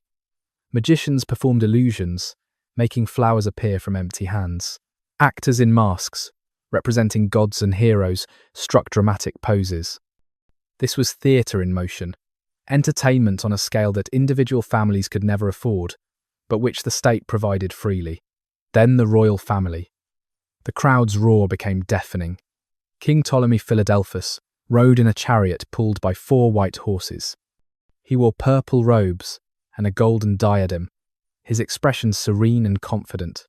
Beside him, in another chariot, rode Queen Arsinoe, beautiful and regal, waving to the crowd with a grace that seemed effortless. Behind them, smaller chariots carried royal children, the dynasty's future on display. Thea waved her little flag frantically, shouting with everyone else, though her voice was lost in the din. The king and queen passed close enough that she could see their faces clearly. They did not look like gods, exactly. They looked like people, but people of a different order, elevated and distant and powerful. The king glanced in their direction, and for a moment, Thea imagined he looked right at her. She would tell this story for the rest of her life, embellishing it slightly each time. "The king saw me," she would say. "He nodded to me." Maybe it was even true. More wagons followed, with tableaux showing mythological scenes. Dionysus, triumphant over barbarians. Athena, blessing the city. Ptolemy I Soter, the dynasty's founder, seated among gods. The message was layered and sophisticated. The Ptolemies were heirs to Alexander, favoured by the gods, protectors of civilization against chaos, legitimate rulers of Egypt through divine sanction and military might. The procession lasted hours. Thea's legs grew tired from sitting on her father's shoulders, but she refused to be put down. She wanted to see everything, to miss nothing. When finally the last soldiers passed and the crowd began to disperse, she felt simultaneously exhausted and energized. Walking home, her family talked animatedly about what they had seen. Her brother, to his credit, admitted it had been impressive. Her mother worried about the expense, wondering how much such a festival cost, whether the money might have been better spent. Her father laughed and said that was the point, to show that the treasury could afford such extravagance, that Egypt under the Ptolemies was so wealthy that spending a fortune on a festival was trivial. Thea said little, still processing everything. She had seen elephants and exotic dancers, soldiers and priests, the king and queen themselves. She had been part of something larger than her small life, connected to the great story of Alexandria and the Ptolemaic dynasty. She would remember this forever, would tell her children and grandchildren about the day she saw the Ptolemaic, when Alexandria celebrated itself with a splendour that surpassed anything the world had seen. That night, lying in her bed in the small apartment above the pottery workshop, she could still hear echoes of the music, could still see the elephants swaying through the streets, could still recall the exact moment when the king's chariot had passed and maybe, just maybe, he had looked at her and nodded. She fell asleep smiling, dreaming of processions and treasures and the glory of living in the greatest city in the world. The harbour at twilight. The sun is setting behind the city, painting the western sky in bands of orange and purple and rose. The harbour lies before you, spread wide and crowded with ships. From your vantage on the palace promontory, you can see the whole sweep of it, from the Pharos lighthouse on the left to the far eastern end, where the harbour's end and the city's edge begins. The water is calm, barely rippling, reflecting the coloured sky like beaten metal. Hundreds of ships are moored throughout the harbour. Massive grain vessels with deep hulls and square sails, sleek merchant ships from Greece and Phoenicia, small fishing boats clustered near shore, war galleys of the Ptolemaic fleet lined up at the military docks, their bronze rams just visible above the waterline. The sounds drift up to you, softened by distance. The calls of sailors securing lines for the night, the creak of wood and rope, laughter from a ship where the crew is celebrating a successful voyage, a flute playing somewhere, its melody barely audible but sweet. Gulls crying as they circle above, looking for scraps from the fish markets. The smell of the sea is strong here, salt and fish and rope soaked with brine. It mingles with the city smells drifting from behind you. Baking bread and cooking onions, incense from the temples, the distinctive scent of papyrus from the warehouses. Alexandria in the evening smells of commerce and culture, of the sea and the land meeting in productive union. On the ships, lights begin to appear, oil lamps being lit as darkness approaches. First one, then another, then dozens, hundreds. Each ship becomes a small constellation, points of light scattered across the darkening water. They reflect off the gentle swells, doubling their number. The harbour becomes a field of stars descended to earth. The pharaoh's lighthouse begins its work. The fire at the summit is lit every evening at this time. You watch as the small glow becomes brighter, more focused. The beacon that will burn through the night, guiding any late arrivals home. Its light reflects off the water in a long golden path, pointing toward the harbour entrance. Sailors far at sea will see that light and know that Alexandria awaits them. Safety and profit, and the chance to trade in the Mediterranean's richest market. The city behind you is settling into evening rhythm. The agora is closing, merchants packing their goods and securing their stalls. Taverns are filling with dockworkers and sailors, voices rising in laughter and argument and song. Families are eating dinner, the day's work done. In the palace complex, the royal household is preparing for some formal banquet. You imagine. In the museum, scholars are reluctantly setting aside their scrolls and heading to the common dining hall. A breeze picks up, cooler than the day's heat, carrying the promise of night. It stirs your hair, brings fresh sea air, untainted by the city's density. You breathe deeply, feeling the day's tensions ease. There is something peaceful about this hour, this in-between time when work ends and rest begins, when the world transitions from the brightness of action to the quietude of contemplation. A ship is coming in late, its sail barely visible in the fading light. You can hear the captain calling orders, the crew responding. They are skilled, these sailors. They can navigate the harbour entrance, even in near darkness, trusting their experience and the lighthouse's guidance. The ship glides through the water, with grace born of long practice, heading to an open mooring where it will tie up for the night. The Nile Delta stretches to the south and east, invisible now in the growing darkness, but present in your mind's map. The channels and fields and villages, where Egyptian farmers are also settling into evening routines, where children are being called in from play, where animals are being secured for the night. The two Egypts, Greek and Egyptian, Alexandria and the countryside, so different, but bound together in the Ptolemaic embrace. You think about the day's work, whatever it was, your role in this great engine of commerce and culture. You are small, your contribution tiny, but so is everyone's when considered individually. Together, the collective effort of thousands, tens of thousands, makes Alexandria what it is. Everyone feeding the machine that produces prosperity and knowledge, security and beauty. The stars are appearing now, one by one, then in clusters. The same stars that guided ships before Alexandria existed, before the Ptolemies came, before Greeks ever saw this coast. The eternal stars looking down on temporary human arrangements. Kingdoms rise and fall, cities grow and decay. The stars remain, indifferent and beautiful. But tonight, in this moment, Alexandria seems eternal too. The ships at anchor, the lighthouse burning, the city settling into comfortable evening routine. How could this ever end? How could something so solid, so wealthy, so culturally vibrant ever fall? It seems impossible. This is the peak of civilization, the achievement of centuries of human development. This will last forever, or so it seems in the twilight, with the harbour spread before you and the city at peace behind you. The future is unimaginable, unknowable. Tonight there is only this: the beauty of evening falling over the greatest harbour in the world, in the greatest city in the world, in the most prosperous kingdom anyone can remember. You stand and watch as full darkness falls. The ship's lights multiply, the lighthouse beam strengthens. The city's sounds diminish to a gentle murmur. Peace settles over the harbour like a blessing. Tomorrow will bring new ships, new cargoes, new visitors from distant lands. Tomorrow the city will wake, and the endless cycle of commerce and culture will resume. But tonight, in this quiet hour, Alexandria rests, and you rest too, content with your small place in the great city's life, grateful for this moment of beauty and calm. The Queen's Gambit.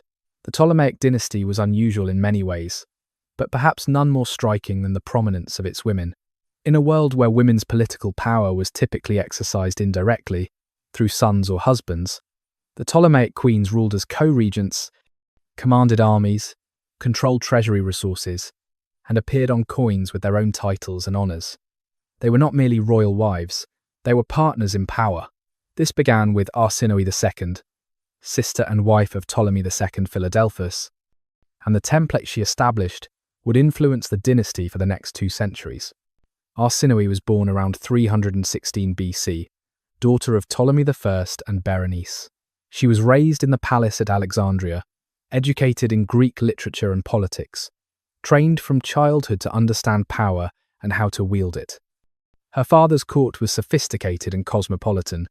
She would have met philosophers and poets, generals and diplomats. She would have watched her father navigate the complex politics of ruling a hybrid kingdom. Her first marriage was political necessity. Around 300 BC, at perhaps 16 years old, she was married to Lysimachus, king of Thrace. Lysimachus was in his 60s, one of Alexander's old generals, powerful but aging.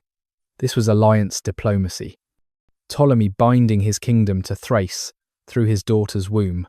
Arsinoe bore Lysimachus 3 sons, securing the succession, fulfilling her dynastic duty, but Thrace was dangerous.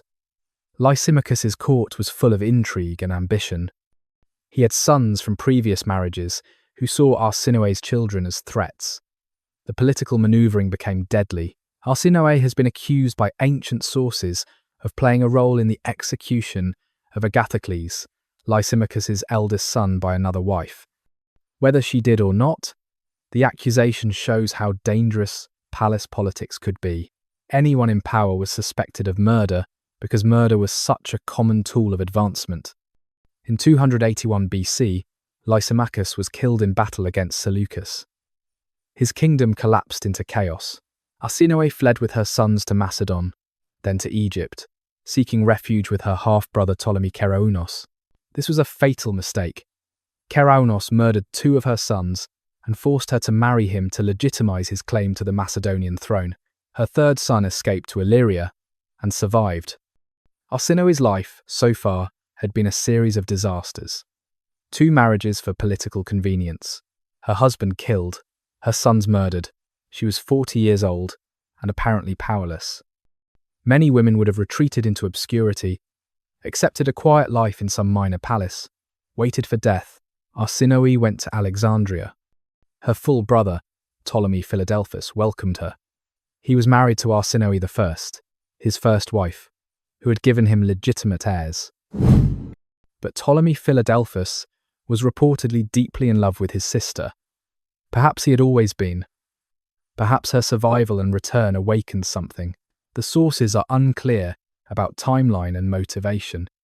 What is clear is that around 275 BC, Philadelphus divorced Arsinoe I on dubious charges and married his full sister Arsinoe II.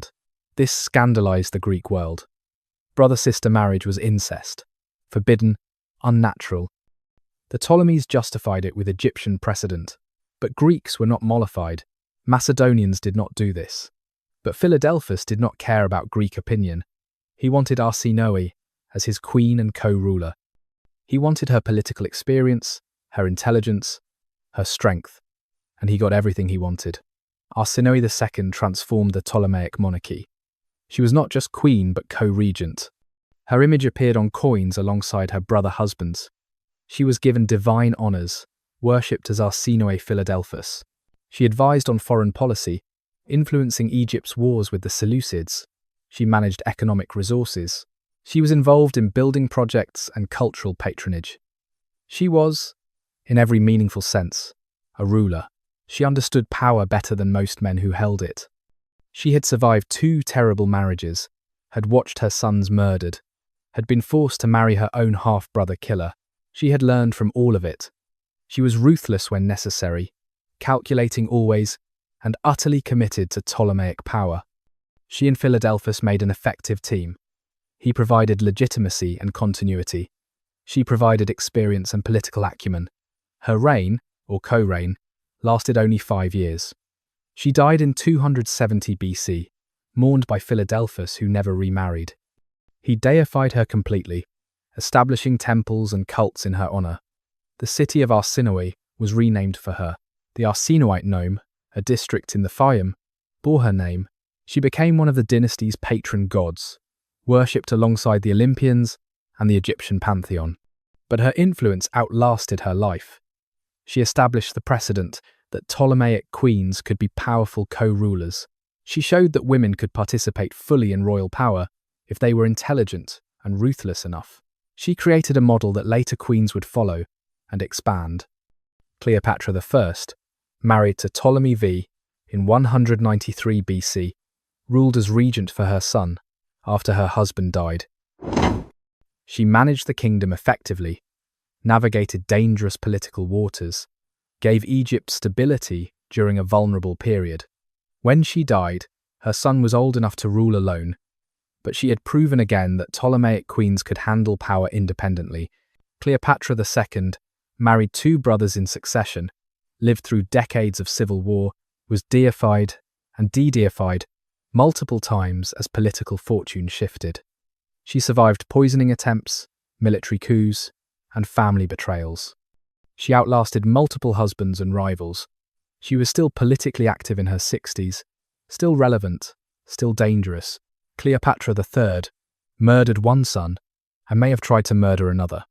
She was co-regent with both sons in succession, manipulating them when she could, confronting them when necessary. She controlled access to resources, commanded loyalty from important factions, played the game of power as well as any man. This was Arsinoe's legacy. Not just that queens could be powerful, but that power required certain qualities: intelligence, ruthlessness, political skill, the ability to survive and adapt. Ptolemaic queens were not soft or ceremonial. They were hardened political operators who played the deadly game of Hellenistic kingship as skillfully as their brothers and husbands. The dynasty was unusual in allowing, even encouraging, this female power. Part of it was the sibling marriage system. If you married your sister, she could not be easily dismissed or relegated to the women's quarters. She was your equal in blood, your partner in dynastic continuity. Part of it was Egyptian precedent. Hatshepsut had ruled as pharaoh. Nefertiti had wielded enormous power. Egyptian culture accepted powerful women more readily than Greek culture did, but part of it was simply that the Ptolemies recognized talent where they found it. Some of their queens were more capable than their kings. Some were better at politics, better at administration, better at managing the complex balancing act of ruling a hybrid kingdom. The dynasty was pragmatic enough to use that talent rather than suppress it. The culmination of this tradition would be Cleopatra VII, the last Ptolemy, the most famous, but she was building on foundations laid by Arsinoe II 2.5 centuries earlier. Arsinoe, who survived disasters and returned stronger. Arsinoe, who married her brother and ruled beside him as an equal. Arsinoe, who showed that a Ptolemaic queen could be a pharaoh in her own right, divine and dangerous and powerful. The queens were not always admirable. They murdered and poisoned and betrayed.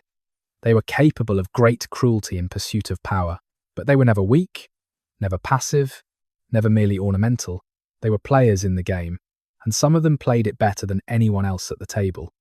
This was Arsinoe's gift to the dynasty. The understanding that queens mattered, that women could rule, that power was not gendered but personal. It was a lesson the later Ptolemies sometimes forgot, to their cost. But at its peak, Ptolemaic Egypt was unusual in the ancient world for allowing women into the highest circles of power and respecting their contributions to the dynasty's success. Arsinoe II died young, only 46, but her influence endured. She was worshipped as a god. She appeared in art and literature. She was remembered as one of the greatest Ptolemaic rulers, male or female.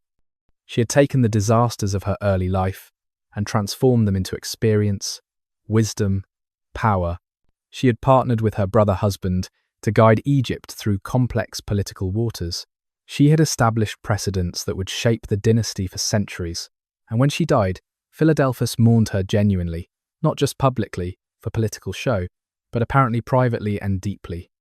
She had been more than his sister, more than his wife, more than his co-ruler. She had been his intellectual and political equal, his partner in every sense. The dynasty would produce many remarkable queens after her, but Arsinoe II was the first, the template, the proof that Ptolemaic women could rule as effectively as Ptolemaic men. That was no small achievement in the ancient world. Cracks in the foundation. The Golden Age could not last forever. By the middle of the 3rd century BC, strains were beginning to show in the Ptolemaic system. The problems were both structural and personal, economic and political, internal and external. The dynasty that had seemed so stable, so wealthy, so culturally vibrant, was starting to reveal the weaknesses that would eventually destroy it. Ptolemy III Euergetes, who ruled from 246 to 222 BC, was the last truly effective Ptolemaic king. He expanded Egypt's territories, defeated the Seleucids in the Third Syrian War, brought prosperity and stability. Under him, the kingdom reached its territorial maximum. But even he faced problems his predecessors had not encountered. Native Egyptian revolts began in Upper Egypt, south of Thebes. The causes were complex: economic pressure from high taxation, cultural resentment of Greek dominance, religious grievances about foreign rulers in Egyptian temples. The Greeks had been in Egypt for over a century, and the initial accommodation was fraying. Egyptians were remembering that they were Egyptians, not Greeks, and that these Ptolemies were still foreigners, despite wearing the double crown. The revolts were suppressed, brutally. Greek and Macedonian soldiers marched south, burned villages, executed leaders. Order was restored, but the fact that revolts happened at all was troubling. Egypt had been peaceful for generations. The Ptolemaic bargain had worked. Greeks ruled, but Egyptians prospered. Now that bargain was being questioned. Ptolemy IV Philadelphus, who took power in 222 BC, was weak where his predecessors had been strong. He was more interested in Dionysian mysteries and literary pursuits than in governance. He let his advisors run the kingdom while he pursued religious ecstasies and wrote poetry. This was dangerous. A Hellenistic kingdom required a strong king. Power was personal. When the king was weak, ambitious subordinates filled the vacuum. His chief advisor, Sosibius, essentially ran the government. This might have been acceptable if Sosibius had been competent and loyal. He was neither. He was paranoid and murderous, seeing threats everywhere. He convinced Philopator to murder his own mother, his uncle, his brother. The royal family was tearing itself apart, eliminating potential rivals in an orgy of suspicion and violence. The army deteriorated. Philopator won a major victory at Raphia in 217 BC against the Seleucids, but only by arming native Egyptian soldiers for the first time. The Ptolemies had always relied on Greek and Macedonian troops, with Egyptian soldiers relegated to support roles. Necessity forced Philopator to change this policy. 20,000 Egyptian soldiers fought at Raphia and fought well. But arming Egyptians had consequences. Soldiers who could fight Greeks could fight for themselves.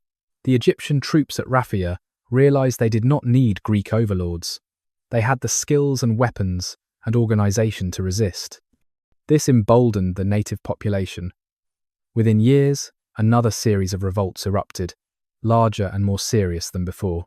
Upper Egypt, became essentially independent under native Egyptian rulers who declared themselves pharaohs. The Theban revolt would last 20 years, from 206 to 186 BC. For 2 decades, Upper Egypt was lost to Ptolemaic control. Native kings ruled from Thebes, performing traditional ceremonies, minting their own coins, governing as independent pharaohs. The Ptolemies could not suppress them. They were too busy with other problems: wars with the Seleucids, internal court intrigues, economic difficulties. Ptolemy IV died in 204 BC, leaving a 5-year-old son as heir. This was disaster waiting to happen. Child kings were vulnerable, regents fought for control, ambitious generals saw opportunity. The next decades descended into chaos. Ptolemy the Epiphanes was crowned at 5 years old. He would reign until 180 BC, but he never really controlled his own kingdom. His reign was marked by territorial losses, revolts, foreign interventions. The Seleucids took Syria and Judea. Macedonia interfered in Egyptian affairs. Native Egyptian rebels held much of the south. The child king was helpless, manipulated by various advisors who used him for their own purposes. The Rosetta Stone dates from his reign, 196 BC. It is a decree honouring the young king, emphasising his piety and generosity, proclaiming him the living image of the gods. The decree is written in 3 scripts: hieroglyphic Egyptian for priests, Demotic Egyptian for common Egyptians, and Greek for the Greek population. This tripartite inscription reveals the continuing attempt to bridge cultures to speak to all the kingdom's inhabitants in their own languages. But the Rosetta Stone also reveals anxiety. The decree emphasizes the king's divine nature and legitimate rule precisely because both were being questioned. It offers tax relief and amnesty for rebels trying to buy loyalty that could no longer be assumed. It is a document of a troubled kingdom trying desperately to hold itself together. The dynasty had established a pattern that would become its downfall: weak kings, powerful advisors, internal murders, succession crises. Brothers fought brothers for power, mothers poisoned sons, sisters married multiple brothers in succession. The incestuous marriage pattern meant that power never left the family, but it also meant that family conflicts became existential threats to the kingdom. The genetic consequences of continuous sibling marriage were beginning to show. Later, Ptolemies would have physical abnormalities, mental instabilities, weaknesses that compromised their ability to rule. The pure royal blood was becoming inbred, tangled, increasingly fragile. The very policy that was meant to preserve dynastic power was undermining it. Economically, Egypt was still wealthy, but the margins were tightening. Maintaining the army cost enormous sums. The navy required constant investment. The bureaucracy was bloated and corrupt.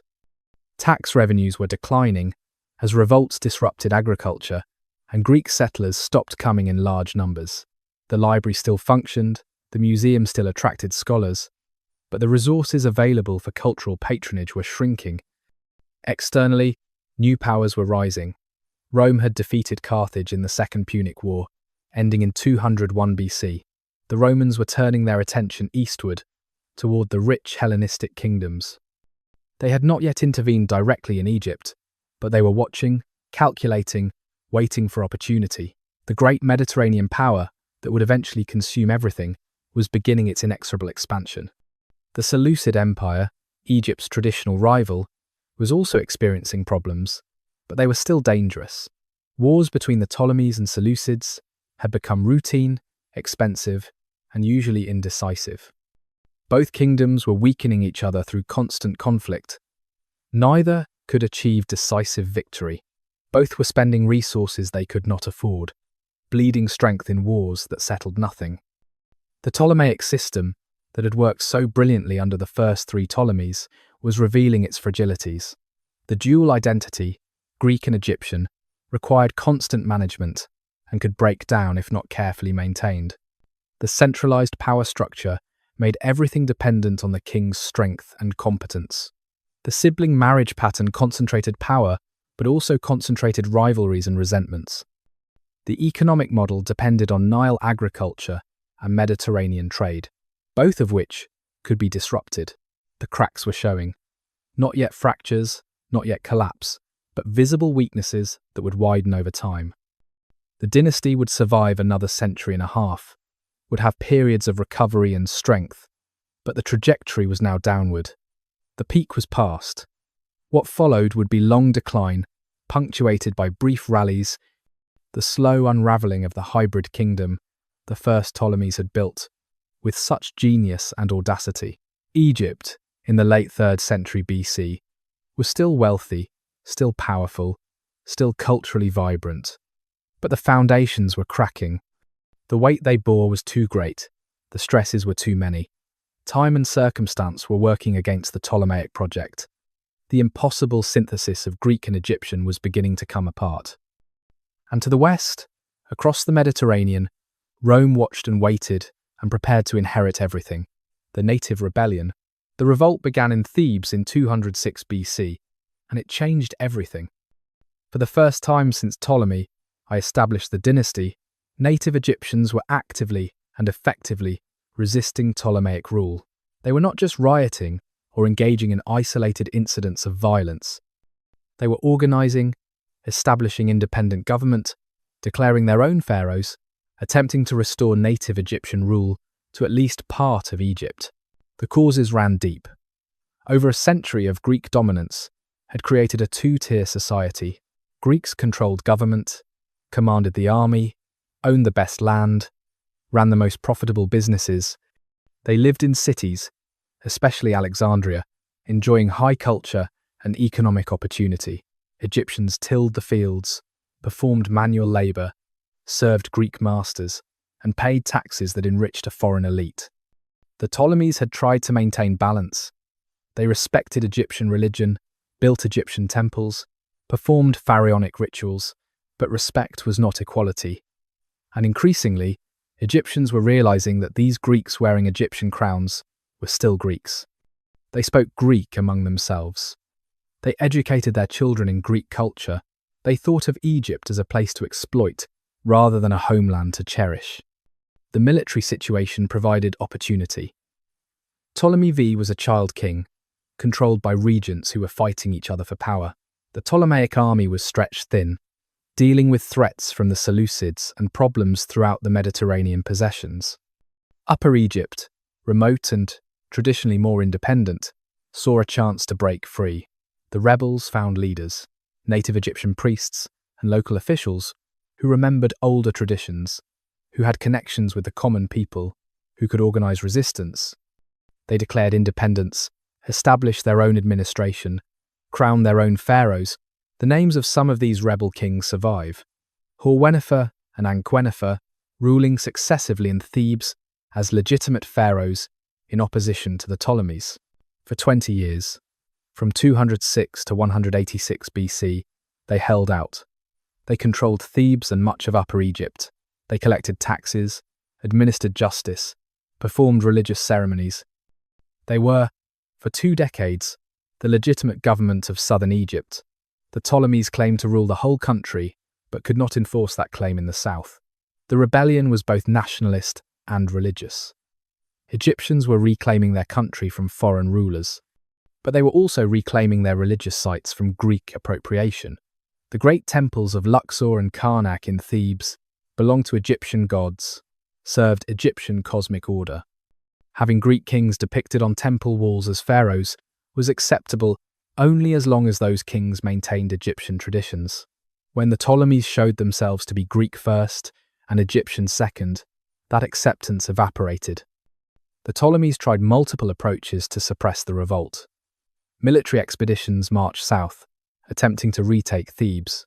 Some succeeded temporarily, but the rebels would retreat, regroup, and return when the army withdrew. The distances were too great, the terrain too favourable to defenders. An army based in Alexandria could not maintain continuous control over Thebes, 600 miles to the south. Diplomacy also failed. The Ptolemies offered concessions, reduced taxes, religious privileges, amnesty for rebels who submitted. Some accepted and returned to Ptolemaic rule. Others rejected the offers and continued fighting. The rebellion was not just about economic grievances. that could be addressed with policy changes. It was about Egyptian identity, about resentment of Greek rule that had built over generations. Finally, in 186 BC, Ptolemy I's forces succeeded in retaking Thebes and crushing the rebellion. The victory was brutal. Rebel leaders were executed. Thebes itself was punished, its population reduced, its status diminished. The message was clear: resist Ptolemaic rule and pay a terrible price. But the damage was done. The myth of Ptolemaic Egypt as a smoothly functioning hybrid kingdom was shattered. Egyptians had shown they were willing to fight for independence. They had shown they could organize effective resistance. They had shown that Ptolemaic rule was not universally accepted but maintained by force. The Ptolemies responded with increased repression. More Greek soldiers stationed in the countryside, more surveillance of potential troublemakers, harsher punishments for resistance. The generous accommodation of the early Ptolemaic period was replaced by suspicious oversight. The balance between Greek rulers and Egyptian subjects shifted toward coercion and away from cooperation. The social division between Greeks and Egyptians widened. Greeks became more insular, more defensive of their privileges. They saw Egyptians not as subjects to be ruled benevolently, but as potential rebels to be controlled. Egyptian resentment deepened correspondingly. The possibility of genuine cultural fusion, of creating a truly mixed society, receded. The two populations lived side by side but increasingly separate, bound together only by Greek military power and Egyptian resignation. The economic consequences were severe. The rebellion disrupted agriculture in the south. Tax revenues declined. The Ptolemies had to spend enormous sums suppressing the revolt, funds that could have been used for other purposes. The reputation of Egyptian stability was damaged. Merchants and settlers considering Egypt were now aware that the country faced internal problems, that the native population was restive. The rebellion also revealed military weakness. The Ptolemaic army had taken 20 years to suppress a rebellion in their own heartland. What did that say about their ability to fight external enemies? The Seleucids noticed. The emerging Romans noticed. Egypt looked less formidable, more vulnerable. Predators began circling. Future Ptolemaic rulers would face recurring Egyptian revolts. None would last as long or be as serious as the Theban rebellion, but they would be constant reminders that a significant portion of the population rejected Ptolemaic legitimacy. The dynasty would never again feel completely secure in its rule over native Egyptians. The rebellion forced the Ptolemies to confront uncomfortable truths. They were foreign rulers imposed on an ancient civilization by conquest. The double crown, and the Egyptian rituals, and the temple building could not completely overcome that fundamental reality. Egyptians remembered their own history, their own pharaohs, their own independence. The Ptolemies were interlopers, and increasingly, Egyptians were willing to say so openly. This was the beginning of the end. Though no one knew it yet, the Ptolemies would rule for another century and a half. But they would never regain the stability and confidence of the first century. The native rebellion had exposed the kingdom's internal contradictions, its fundamental fragility. The hybrid experiment was unraveling. The synthesis was coming apart. The Ptolemies had built their power on a delicate balance between Greek and Egyptian elements. When that balance tipped too far toward Greek dominance, Egyptians rebelled. When the Ptolemies tried to restore balance through concessions, Greeks accused them of weakness. There was no sustainable equilibrium. The system was inherently unstable, held together by force and fear rather than genuine consent. The native rebellion of 206 to 186 BC was the moment when this became undeniable. Egypt was not one kingdom, but two populations living in mutual distrust, bound together by military might, but not by shared loyalty or identity. The Ptolemaic project of creating a genuinely hybrid Greco-Egyptian kingdom had failed. What remained was occupation disguised as rule, foreign domination dressed up in Egyptian costume. The seeds of collapse had been planted. They would take time to grow, but they would eventually bear bitter fruit.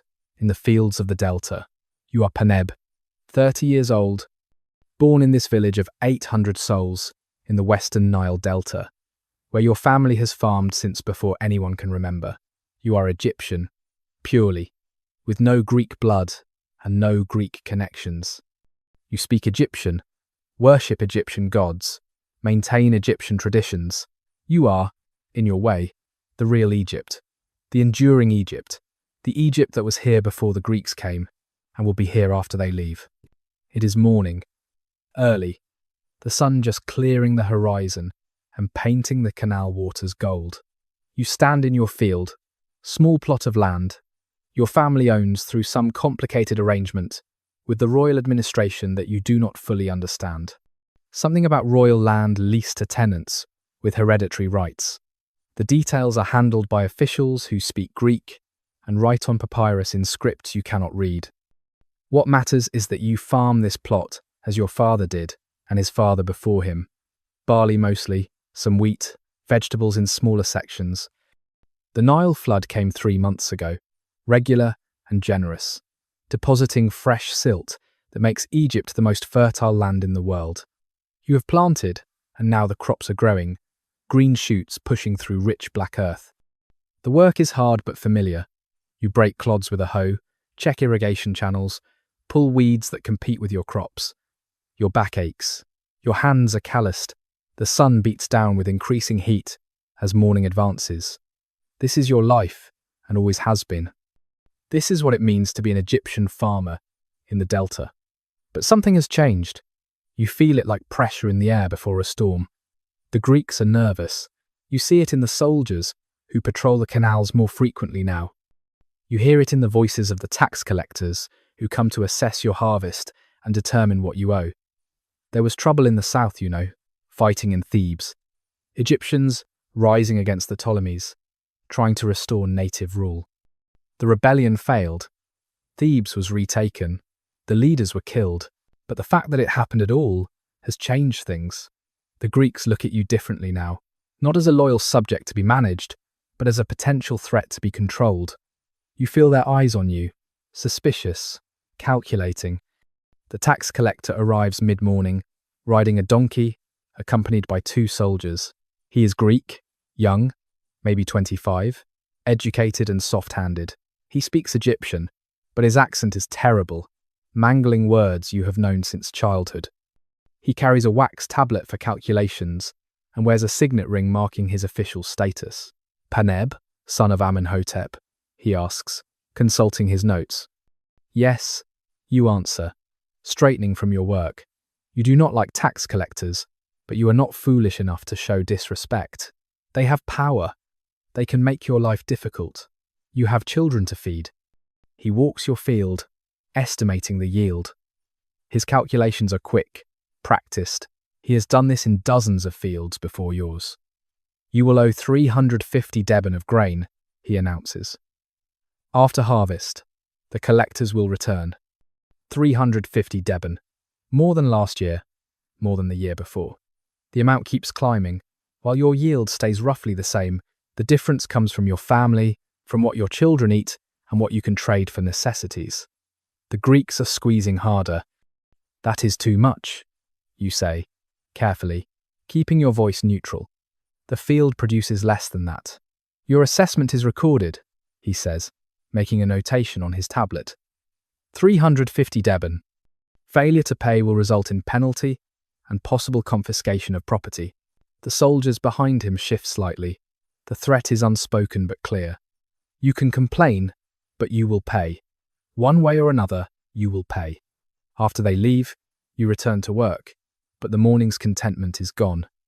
You think about the number 350 deben and what it means.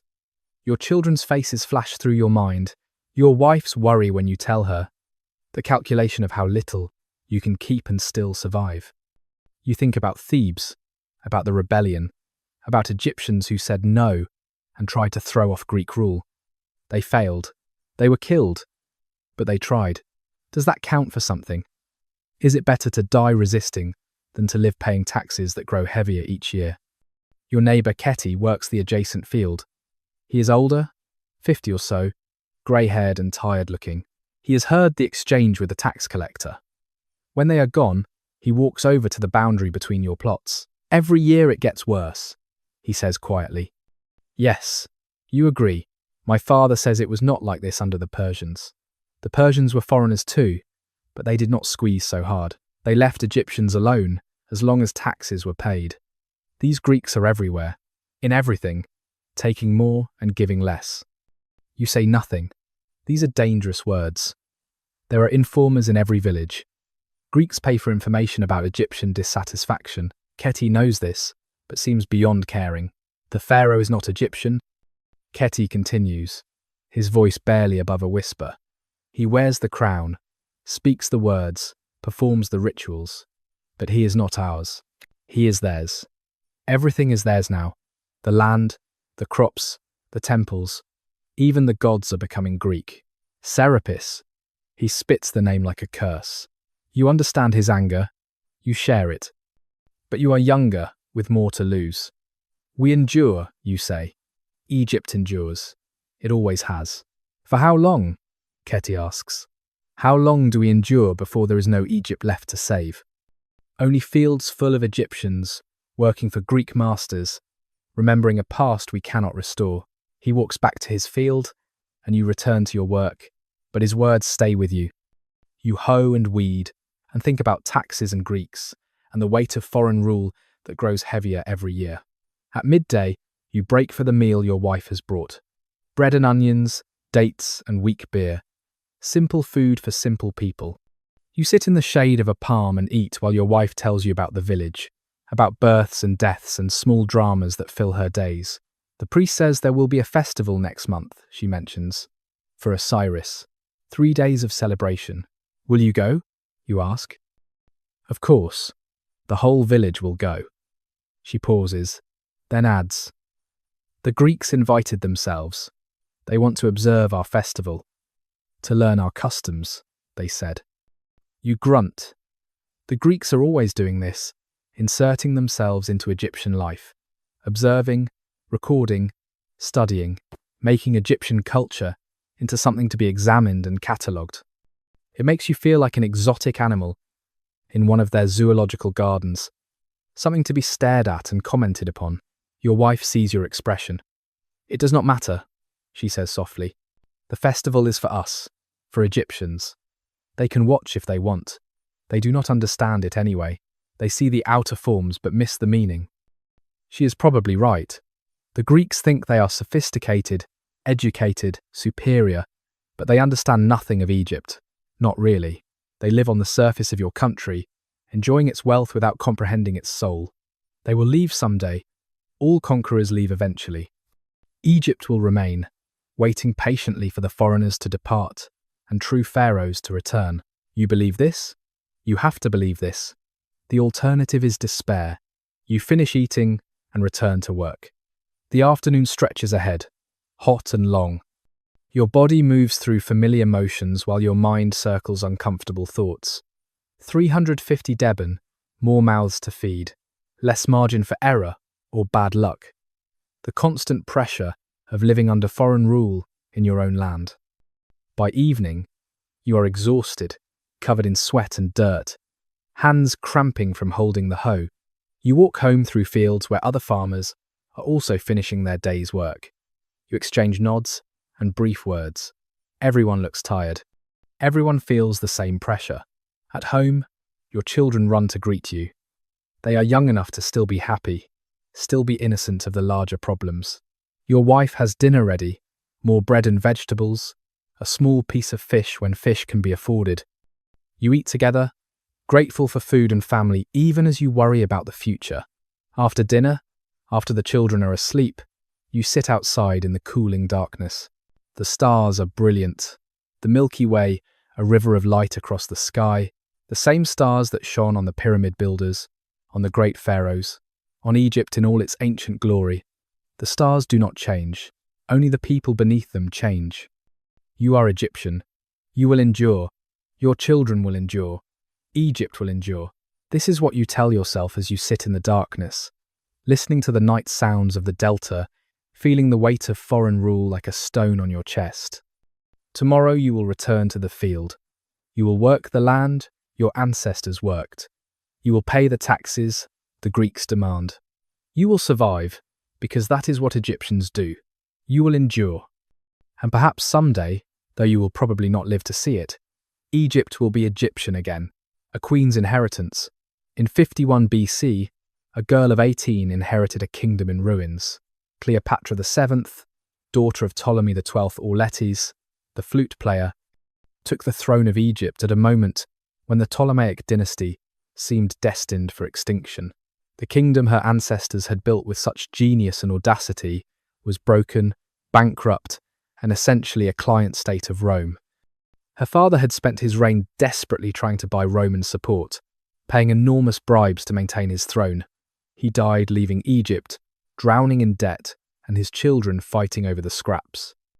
Cleopatra was not supposed to rule alone. She was married to her younger brother, Ptolemy XIII, a child of 10. They were co-rulers in theory, following the traditional Ptolemaic pattern of sibling marriage and shared power. In practice, Ptolemy XIII was controlled by advisors who saw Cleopatra as a threat. She was too intelligent, too ambitious, too willing to assert actual authority rather than serving as a figurehead. Within months, she was driven from Alexandria by her brother's faction, forced to flee to Syria with a handful of loyal followers. She was 18 years old, exiled from her own kingdom, with no army and no obvious path back to power. Most people in her position would have given up, accepted a comfortable exile somewhere, lived out their lives as a footnote to history. Cleopatra did something else entirely. She raised an army. It took money she did not have, promises she might not be able to keep, and alliances with desert tribes who had their own reasons to hate the Alexandria government. But within months, Cleopatra had assembled a force and was marching back toward Egypt. She would fight for her throne. She would not surrender what was hers by right of blood and birth and Ptolemaic succession. But before she could fight her brother, Rome intervened. Pompey the Great, defeated by Julius Caesar in the Roman Civil War, fled to Egypt, seeking refuge. Ptolemy XIII's advisors, trying to curry favour with Caesar, murdered Pompey on the beach at Pelusium. They sent his head to Caesar as a gift, expecting gratitude and support. Caesar was horrified.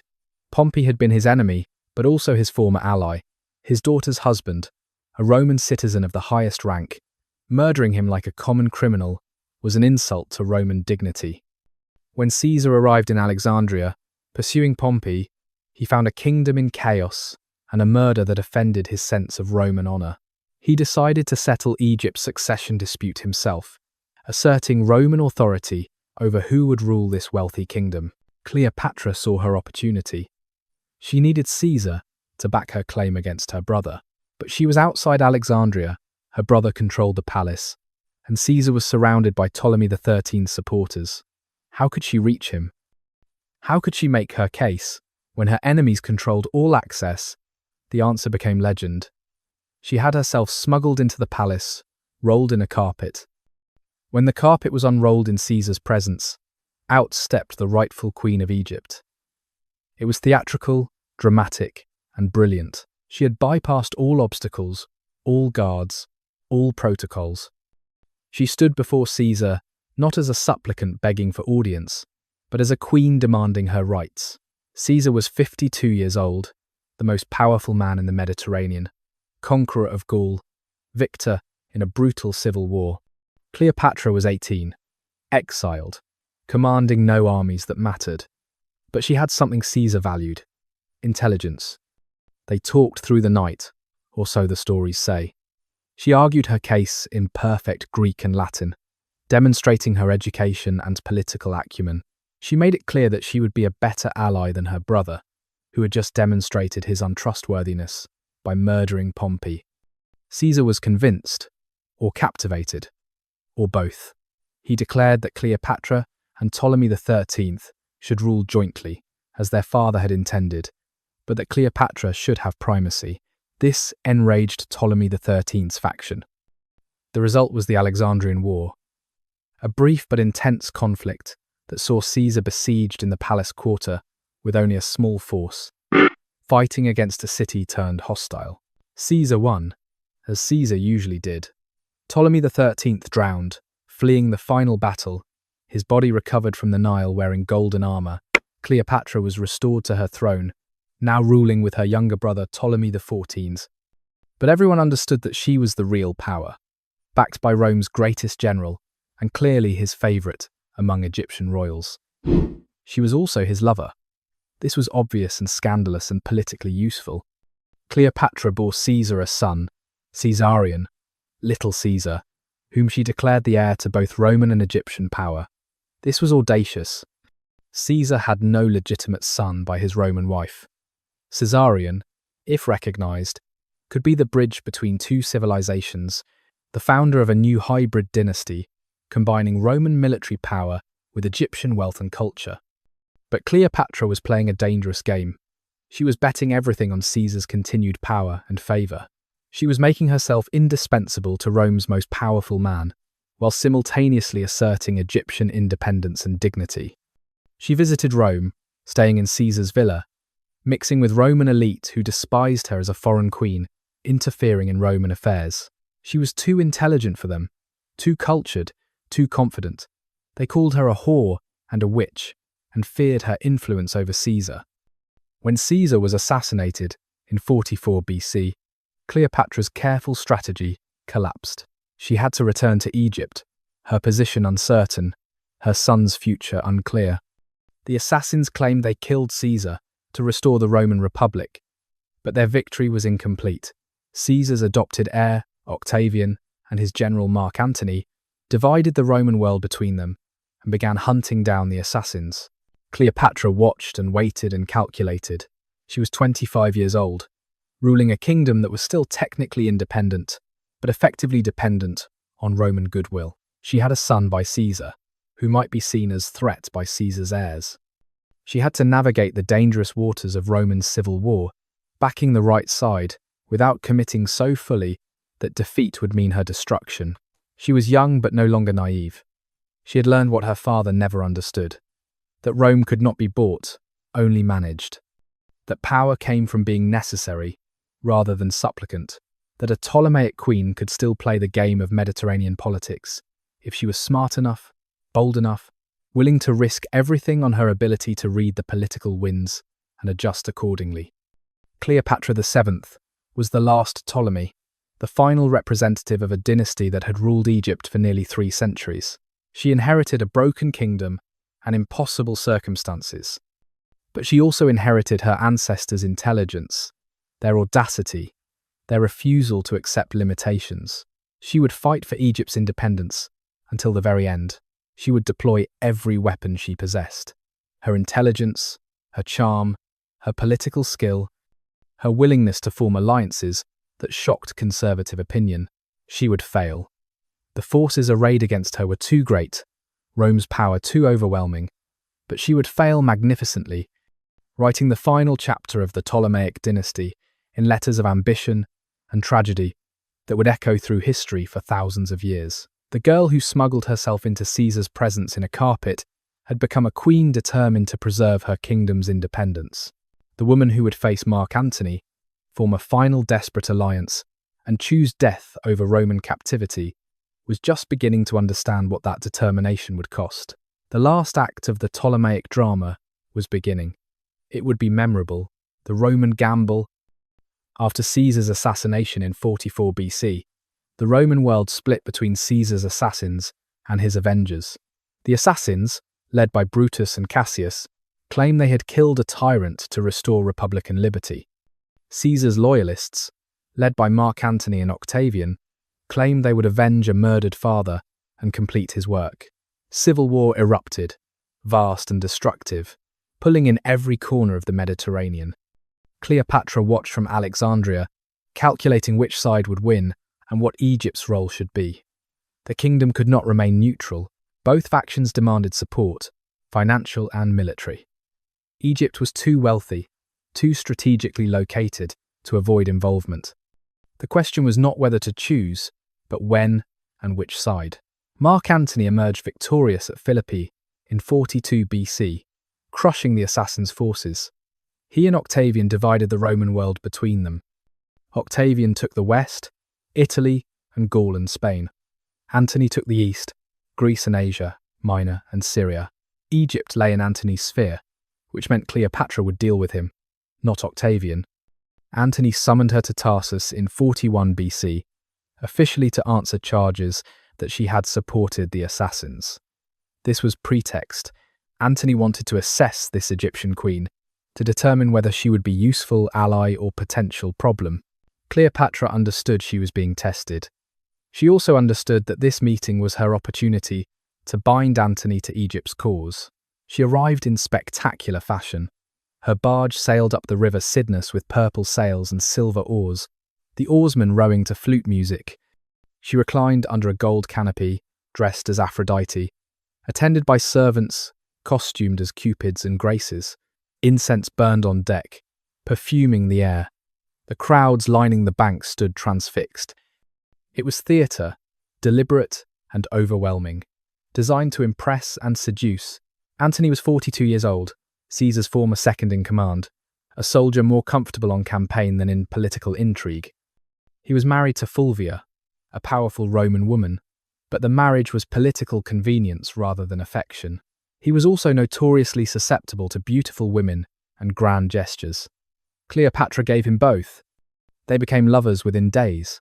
This was deliberate on Cleopatra's part, strategic, but it was also apparently genuine. The ancient sources, hostile as they were to both of them, suggest real passion between them.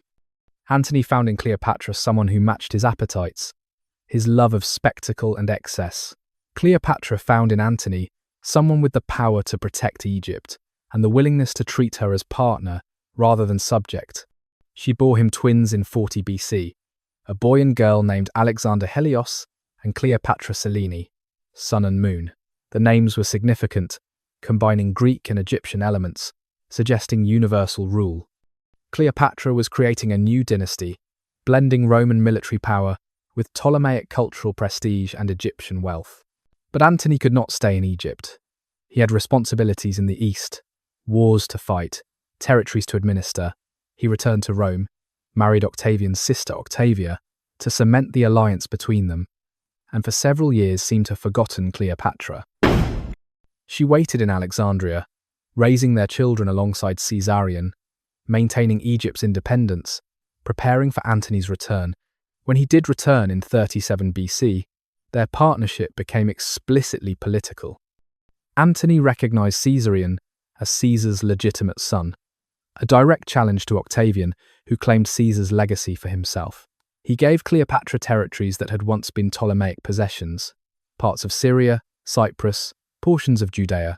He declared the twins, and a younger son named Ptolemy Philadelphus, as rulers of vast territories stretching from Armenia to Arabia. This was the Donations of Alexandria, a ceremony in 34 BC, where Antony essentially redrew the Eastern Mediterranean's political map with Cleopatra and her children as its rulers.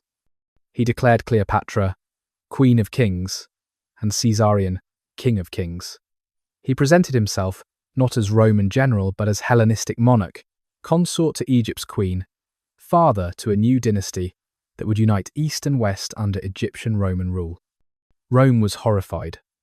Octavian used the donations to paint Antony as traitor, as Roman general who had abandoned his people for an Eastern queen, as man who had traded Roman virtue for Egyptian decadence. The propaganda was effective because it contained truth. Antony had indeed chosen Egypt over Rome, had made himself Cleopatra's partner in a project that looked more Hellenistic than Roman. The relationship between Octavian and Antony deteriorated into open hostility. Both sides prepared for war.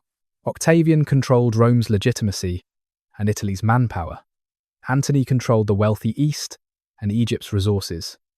The showdown would determine not just who ruled Rome, but what Rome would become: a Mediterranean empire centered on Italy, or a hybrid Greco-Roman civilization with multiple centers of power. Cleopatra committed everything to Antony's cause. Egyptian wealth funded his army and navy. Egyptian grain fed his troops. She provided ships, soldiers, supplies. She also provided strategic advice, though Antony did not always take it. She accompanied him to Greece when war came, commanding a squadron of Egyptian ships, participating in war councils, making herself visible as his partner and co-ruler. This was controversial even among Antony's supporters. A foreign queen at Roman military councils? A woman influencing strategy? Many of Antony's Roman allies deserted him, unable to accept Cleopatra's prominent role. But Antony stood by her. Whether from love or political calculation, or both, he would not abandon the Egyptian queen who had committed her kingdom to his cause. The strategy was audacious but flawed. Cleopatra and Antony were betting they could defeat Octavian, then reshape the Mediterranean world into a new synthesis of Roman and Hellenistic power. Egypt would regain its empire. Rome would become more cosmopolitan, less narrowly Italian. The East would be equal partner with the West, rather than conquered province. But the plan required military victory. And victory required defeating not just Octavian, but the entire Roman political establishment he represented, the deep-seated Roman prejudice against Eastern queens and foreign influence. The weight of Roman tradition that said Rome ruled the world, not shared power with it. In the waters off Actium, in 31 BC, that gamble would be tested. The stakes were enormous. If Antony and Cleopatra won, history would flow differently. The Ptolemaic dynasty would survive, perhaps thrive, perhaps even extend its reach across the eastern Mediterranean. Egypt would remain independent, powerful, perhaps dominant. If they lost, everything ended. Egypt would fall to Rome. The Ptolemaic dynasty would be extinguished. Cleopatra would face capture and humiliation. Her children would be orphaned or killed. The 3-century experiment in Greco-Egyptian synthesis would conclude not with gradual evolution, but with sudden, violent termination. Cleopatra understood the stakes perfectly. She had risked everything on Antony, on their partnership, on the possibility that Rome could be made to accept a powerful, independent Egypt as ally, rather than subject. She had played the game brilliantly, using every advantage she possessed. Her intelligence, her wealth, her cultural sophistication, her willingness to meet Roman power with Egyptian dignity. Now everything depended on a naval battle off the Greek coast, far from the Nile, in waters where Egyptian ships would face Roman vessels commanded by Octavian's admiral Agrippa, one of Rome's finest military minds. The dice were thrown. The outcome would determine the fate of a dynasty, a kingdom, and a queen who had dared to believe that Egypt could still matter in an age of Roman dominance. Actium's waves. The fleets faced each other in the Ambracian Gulf on the 2nd of September, 31 BC. Antony commanded nearly 500 warships, heavy quinqueremes, and larger vessels built for boarding actions. His marines were experienced, his captains skilled. He had more ships than Octavian, larger vessels, what should have been overwhelming advantage, but problems plagued his fleet. Disease had ravaged his crews during the long standoff before the battle. Desertions had depleted his forces. Many ships were undermanned, rowing with partial crews, lacking the coordinated power needed for complex naval maneuvers. Supply lines were stretched. Morale was fragile, and Antony's Roman officers were divided about Cleopatra's presence and influence. Octavian's fleet, commanded by Marcus Agrippa, was smaller but faster. Lighter Liburnians, built for ramming and quick maneuvers rather than boarding. The crews were fresh, well-fed, highly trained. Agrippa was perhaps the finest admiral of the age. Cautious but brilliant, capable of exploiting any weakness. He had positioned his fleet to block the Gulf's entrance, trapping Antony inside. Antony had two choices: fight his way out or abandon his fleet and retreat overland. He chose to fight, but his strategy was unclear, his tactics confused. Some ancient sources suggest he planned to break through and escape with Cleopatra's squadron. Others claim he intended a decisive battle to destroy Octavian's fleet. The truth is probably that Antony himself was uncertain, changing plans as circumstances shifted, unable to commit fully to any strategy. The battle began around noon, with both fleets advancing cautiously. Antony's heavy ships moved slowly, struggling against a northwest wind. Agrippa's lighter vessels circled like wolves around bears, looking for openings, avoiding the boarding actions where Antony's superior numbers would matter. The fighting was confused, chaotic, neither side achieving decisive advantage. Then, in the middle of the battle, Cleopatra's squadron broke through the Roman line and fled south toward Egypt. 60 Egyptian ships, sails raised, running before the wind, abandoning the battle. This was the decisive moment. Was it prearranged? Did Cleopatra panic? Did she see the battle was lost and choose to preserve her fleet rather than sacrifice it in futile combat? The ancient sources, all hostile to Cleopatra, claim cowardice and betrayal. They say she fled, and Antony, mad with love, abandoned his fleet to follow her. This is almost certainly propaganda. More likely, the plan was always for Cleopatra to break through and preserve the Egyptian fleet, and Antony was supposed to follow with as many ships as possible. The breakout may have happened earlier than planned, or the Roman line may have closed too quickly, but it was strategy rather than panic. Antony did follow Cleopatra. He transferred to a lighter vessel and pursued the Egyptian squadron, leaving his fleet to continue the battle without him. This was disastrous. Leaderless, Antony's fleet fought on for hours but eventually collapsed. Some ships surrendered, others burned. The soldiers and marines who survived were captured or swam ashore. Agrippa had won a complete victory. Antony caught up with Cleopatra's squadron. He boarded her flagship but did not speak to her for days. Sitting in the bow, brooding, silent, devastated by defeat and humiliation. He had lost his fleet, abandoned his men, followed a woman in flight. His reputation was destroyed. His military career was over. Everything he had worked for, everything he had been, was shattered in those waters off Actium. They returned to Alexandria with the remnants of their forces. Antony tried to pretend the defeat was not complete, that they could still resist, that Egypt could survive. But everyone knew the truth. Actium had been decisive. Octavian controlled the sea, controlled Italy, controlled Rome's legitimacy. He would come to Egypt, and when he came, he would finish what Actium had started. The defeat was not just military, but symbolic. The Roman-Egyptian alliance had failed. The attempt to reshape the Mediterranean world into a Hellenistic synthesis under joint Roman-Egyptian leadership had collapsed. The old Roman model, of Rome dominating and client kingdoms submitting, was reasserting itself. Egypt would become a province. The Ptolemaic dynasty would end. Cleopatra's dream of preserving Egyptian independence through alliance with Rome had proven impossible. In the months following Actium, both Antony and Cleopatra tried various desperate expedients. Negotiations with Octavian that went nowhere, plans to flee to India or Spain, military preparations that could not be completed, the construction of monuments and tombs, preparing for death with Egyptian dignity.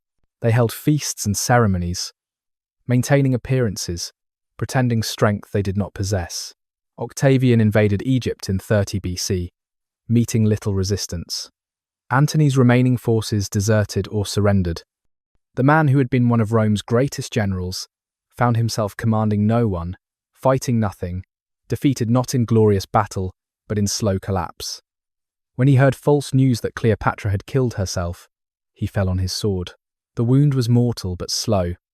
He lingered long enough to be carried to Cleopatra's mausoleum, where she had barricaded herself, and died in her arms. The Battle of Actium had been the turning point, but the slow death of Antony was the conclusion.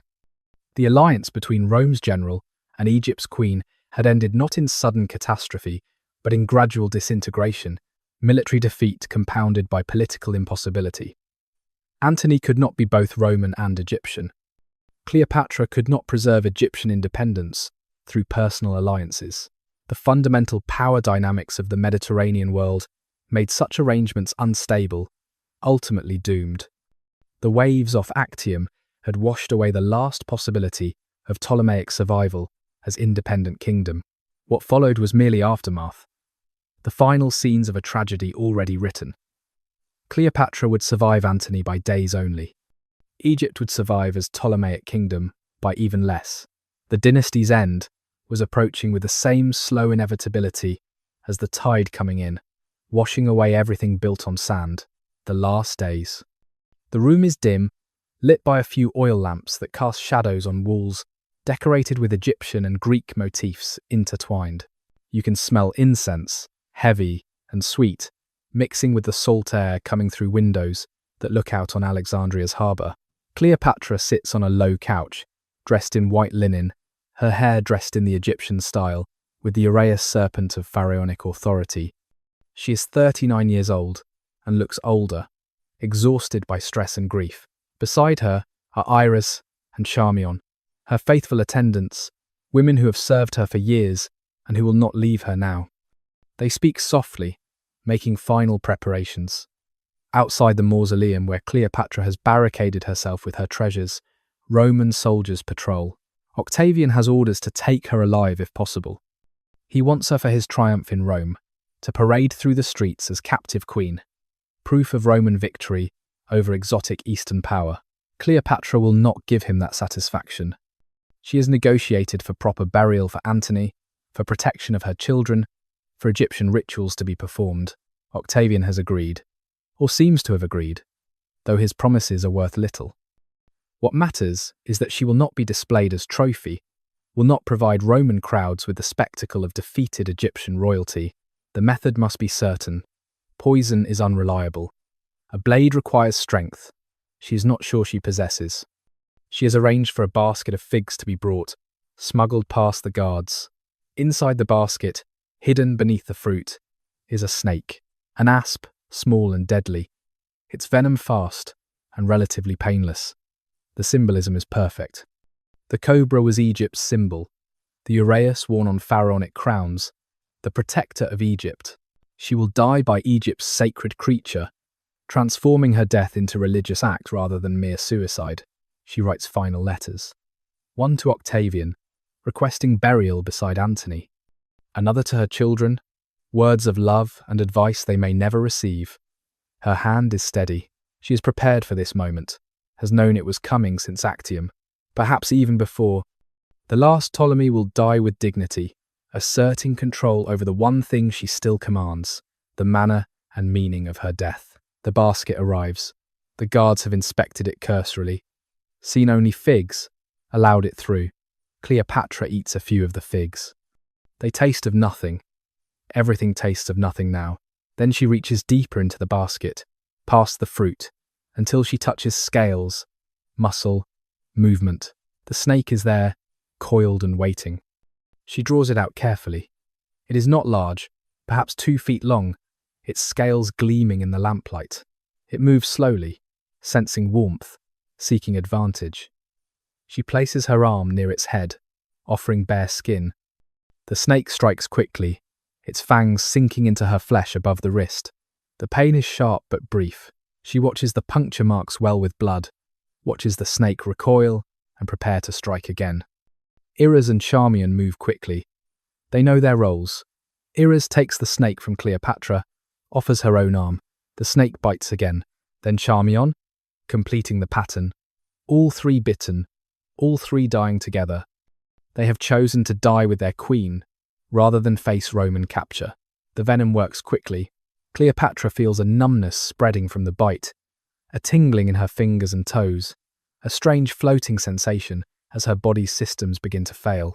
She lies back on the couch, arranging herself carefully, adjusting the crown on her head, composing her features. She will be found as pharaoh, not as victim.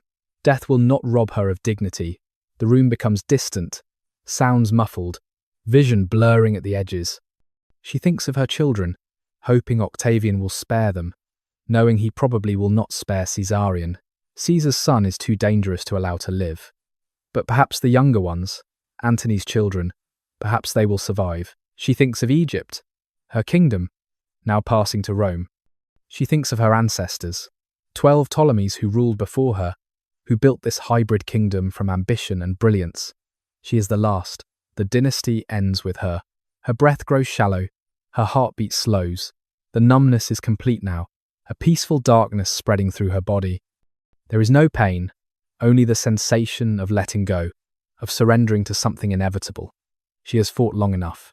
She is tired. Egypt will survive without her. It always has. But the Ptolemies are done. The lamps flicker. The incense smoke rises and dissipates. The room is very quiet. When the guards break in, responding to the silence, they find 3 women arranged on and around the couch, all dead. the queen still wearing her crown. A basket of figs sits nearby, overturned, fruit scattered across the floor. There is no snake visible. It has disappeared into the room's shadows, or perhaps never existed except in story. The cause of death is unclear, but the result is certain. Cleopatra VII, Philopator, Queen of Egypt, the last Ptolemy, is dead. She died by her own choice, on her own terms, denying Rome its triumph. She died as pharaoh, wearing the symbols of Egyptian kingship, asserting dignity in defeat. The dynasty that began with Ptolemy stealing Alexander's corpse ends with Cleopatra stealing from Octavian the spectacle he craved. It is August the 10th, 30 BC. The Ptolemaic dynasty has ended after 275 years. Egypt is about to become a Roman province. An era has closed. The room is quiet. The lamps burn low. The incense fades. The last Ptolemy is gone. The library in ashes. No one knows exactly when the great library of Alexandria burned. The sources are contradictory, scattered across centuries, unreliable. Perhaps it was during Caesar's campaign, in 48 BC, when fire spread from burning ships in the harbour to warehouses on shore. Perhaps it was during later conflicts, other fires, other accidents. Perhaps it never burned completely, but declined gradually. Scrolls lost to moisture and neglect. The collection dispersed or destroyed piecemeal over centuries. What matters is that it ended. The greatest repository of human knowledge in the ancient world was lost. The scrolls that held Sophocles and Aeschylus, mathematical proofs and medical texts, histories and geographies, and astronomical observations, all of it gone, burned or rotted or scattered. Centuries of accumulated wisdom, the intellectual heritage of Mediterranean and Near Eastern civilizations, reduced to ash and fragments. Imagine the smoke rising from the museum quarter, thick and dark, carrying with it the smell of burning papyrus, the crackling sound as flames consume dried reeds and ink, the heat that makes the air shimmer, scholars running with arms full of scrolls, trying to save what they can, choosing which text to preserve and which to abandon. The impossible calculus of triage when everything is precious and time is running out. The scrolls burn easily, designed for reading, not survival. The papyrus catches quickly, flaring bright before dissolving into ash. The wooden shelves that held them burn too. The cedar oil that preserved the scrolls feeding the flames. The columns supporting the roof crack in the heat, shatter, collapse. The roof itself burns and falls, raining fire on everything below. In the smoke and chaos, texts are lost that will never be recovered. Plays by Sophocles that no one will read again. Mathematical works that took generations to develop. Medical observations gathered over centuries. The detailed histories of Hellenistic kingdoms. Astronomical charts. Geographical knowledge. Translations from Persian and Egyptian and Hebrew. Gone. Simply gone. The librarians who survived, if any did, must have felt the weight of that loss, like a physical burden. They were guardians of memory, and they had failed, not through negligence or malice, but through the simple vulnerability of papyrus to flame. All that knowledge, all those careful copies and catalogues, the work of generations of scholars, reduced to nothing in hours or days of burning. The ash would have covered everything. A grey snow falling on Alexandria's ruins. It would have gotten into water cisterns, covered streets, drifted into homes and shops. The city would have worn its library's death like mourning clothes, unable to escape the visible reminder of what had been lost. The smell of burning would have lingered for weeks, a bitter incense memorializing the end of learning. Some texts survived in other libraries, copies scattered across the Mediterranean. Some knowledge was preserved in the memories of scholars who had studied in Alexandria and could reproduce what they had learned. But much was unique, held only in Alexandria's collection. When those scrolls burned, the knowledge they contained disappeared from human culture completely. We will never know exactly what was lost, because the catalogues themselves burned too. The library's destruction was not just Egyptian tragedy, but human tragedy. It belonged to everyone who valued learning, who believed knowledge should be preserved and transmitted. Greeks and Egyptians, Romans and Jews, Persians and Indians, everyone whose culture had contributed text to the collection, lost something when Alexandria's library burned. The smoke rises and dissipates into the Mediterranean sky. The flames die down, leaving only glowing embers and cooling ash. The building, if any structure remains, is a shell, a skeleton of walls around emptiness. The heart of the museum complex is gone. The dream of gathering all human knowledge in one place has ended in fire and loss. Silent and mournful, the ruins wait for time to complete what fire began. The ash will be washed away by rain, blown away by wind, scattered until no trace remains. Future generations will wonder what was lost, will try to reconstruct the library from fragments and memories and dreams. But the reality is gone, burned away in smoke that rose and spread and vanished into air. The library is ashes now, nothing more. The greatest loss is that we cannot even fully measure what was lost. The absence is too vast, the gap in human knowledge too wide to comprehend. We can only know that something irreplaceable ended, that the ancient world became darker when those flames finally died, that humanity was impoverished in ways it would take centuries to understand. The smoke fades. The story ends. What survives is memory, incomplete and haunted by absence, and the eternal question, what might we have known if the library had survived? Egypt becomes Rome. In 30 BC, Octavian entered Alexandria as conqueror. Egypt, which had maintained some degree of independence for nearly 3,000 years through all the invasions and occupations and foreign dynasties, finally became simply a province. Not a client kingdom, not an ally, not even a protected territory. A province owned and controlled by Rome, governed by Roman administrators, its wealth flowing to Roman coffers. Octavian made the arrangement crystal clear. Egypt was special.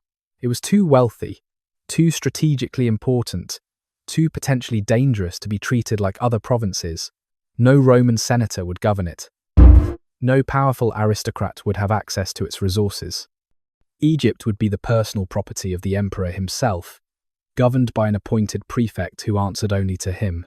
This was unprecedented in Roman administration. Other provinces had senatorial governors or imperial appointees, but they were provinces of the Roman state. Egypt was the emperor's private domain. The grain that fed Rome came from Egyptian fields. The wealth that funded imperial projects came from Egyptian taxes. Control of Egypt gave the emperor power that no other Roman could match. The Greek population of Alexandria initially hoped things might not change too drastically. They were accustomed to foreign rule, had thrived under the Ptolemies. Perhaps they could thrive under Rome as well. They quickly discovered that Roman rule was different. The Romans were not interested in cultural synthesis or hybrid identity.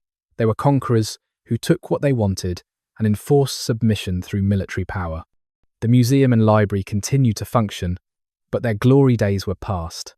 The royal patronage that had funded unlimited research was gone. The scholars who remained worked with diminished resources, unable to attract the talent that had once flocked to Alexandria. Some knowledge was preserved, some work continued, but the golden age was over. The library became a shadow of itself, important but no longer unmatched, one learned institution among many, rather than the preeminent centre of knowledge. The Egyptian population found that Roman rule was harsher than Ptolemaic rule had been. The Romans were efficient tax collectors, systematic and relentless. The Ptolemies had been Greeks who needed Egyptian cooperation and had incentives to moderate their demands. The Romans had no such constraints. They took what they wanted and crushed resistance without hesitation. But Egypt endured, as Egypt always had. The Nile still flooded annually, still deposited fertile silt, still made possible the agriculture that fed millions. Egyptian farmers continued working fields their ancestors had worked. Egyptian priests continued maintaining temples and performing rituals, though the names on the temple walls changed from Ptolemaic to Roman. The deep structures of Egyptian life, the patterns established over millennia, continued beneath the surface of political change. Greek culture in Alexandria adapted to Roman rule. The city remained cosmopolitan and wealthy, still a centre of trade and learning. The harbour was still busy, the market still thrived, the cultural life still vibrant, but something had changed. Some energy had dissipated. Alexandria was no longer the capital of an independent kingdom. making its own decisions and charting its own course. It was a provincial city, however important, in someone else's empire. The Ptolemaic temples remained standing, maintained by their priesthoods.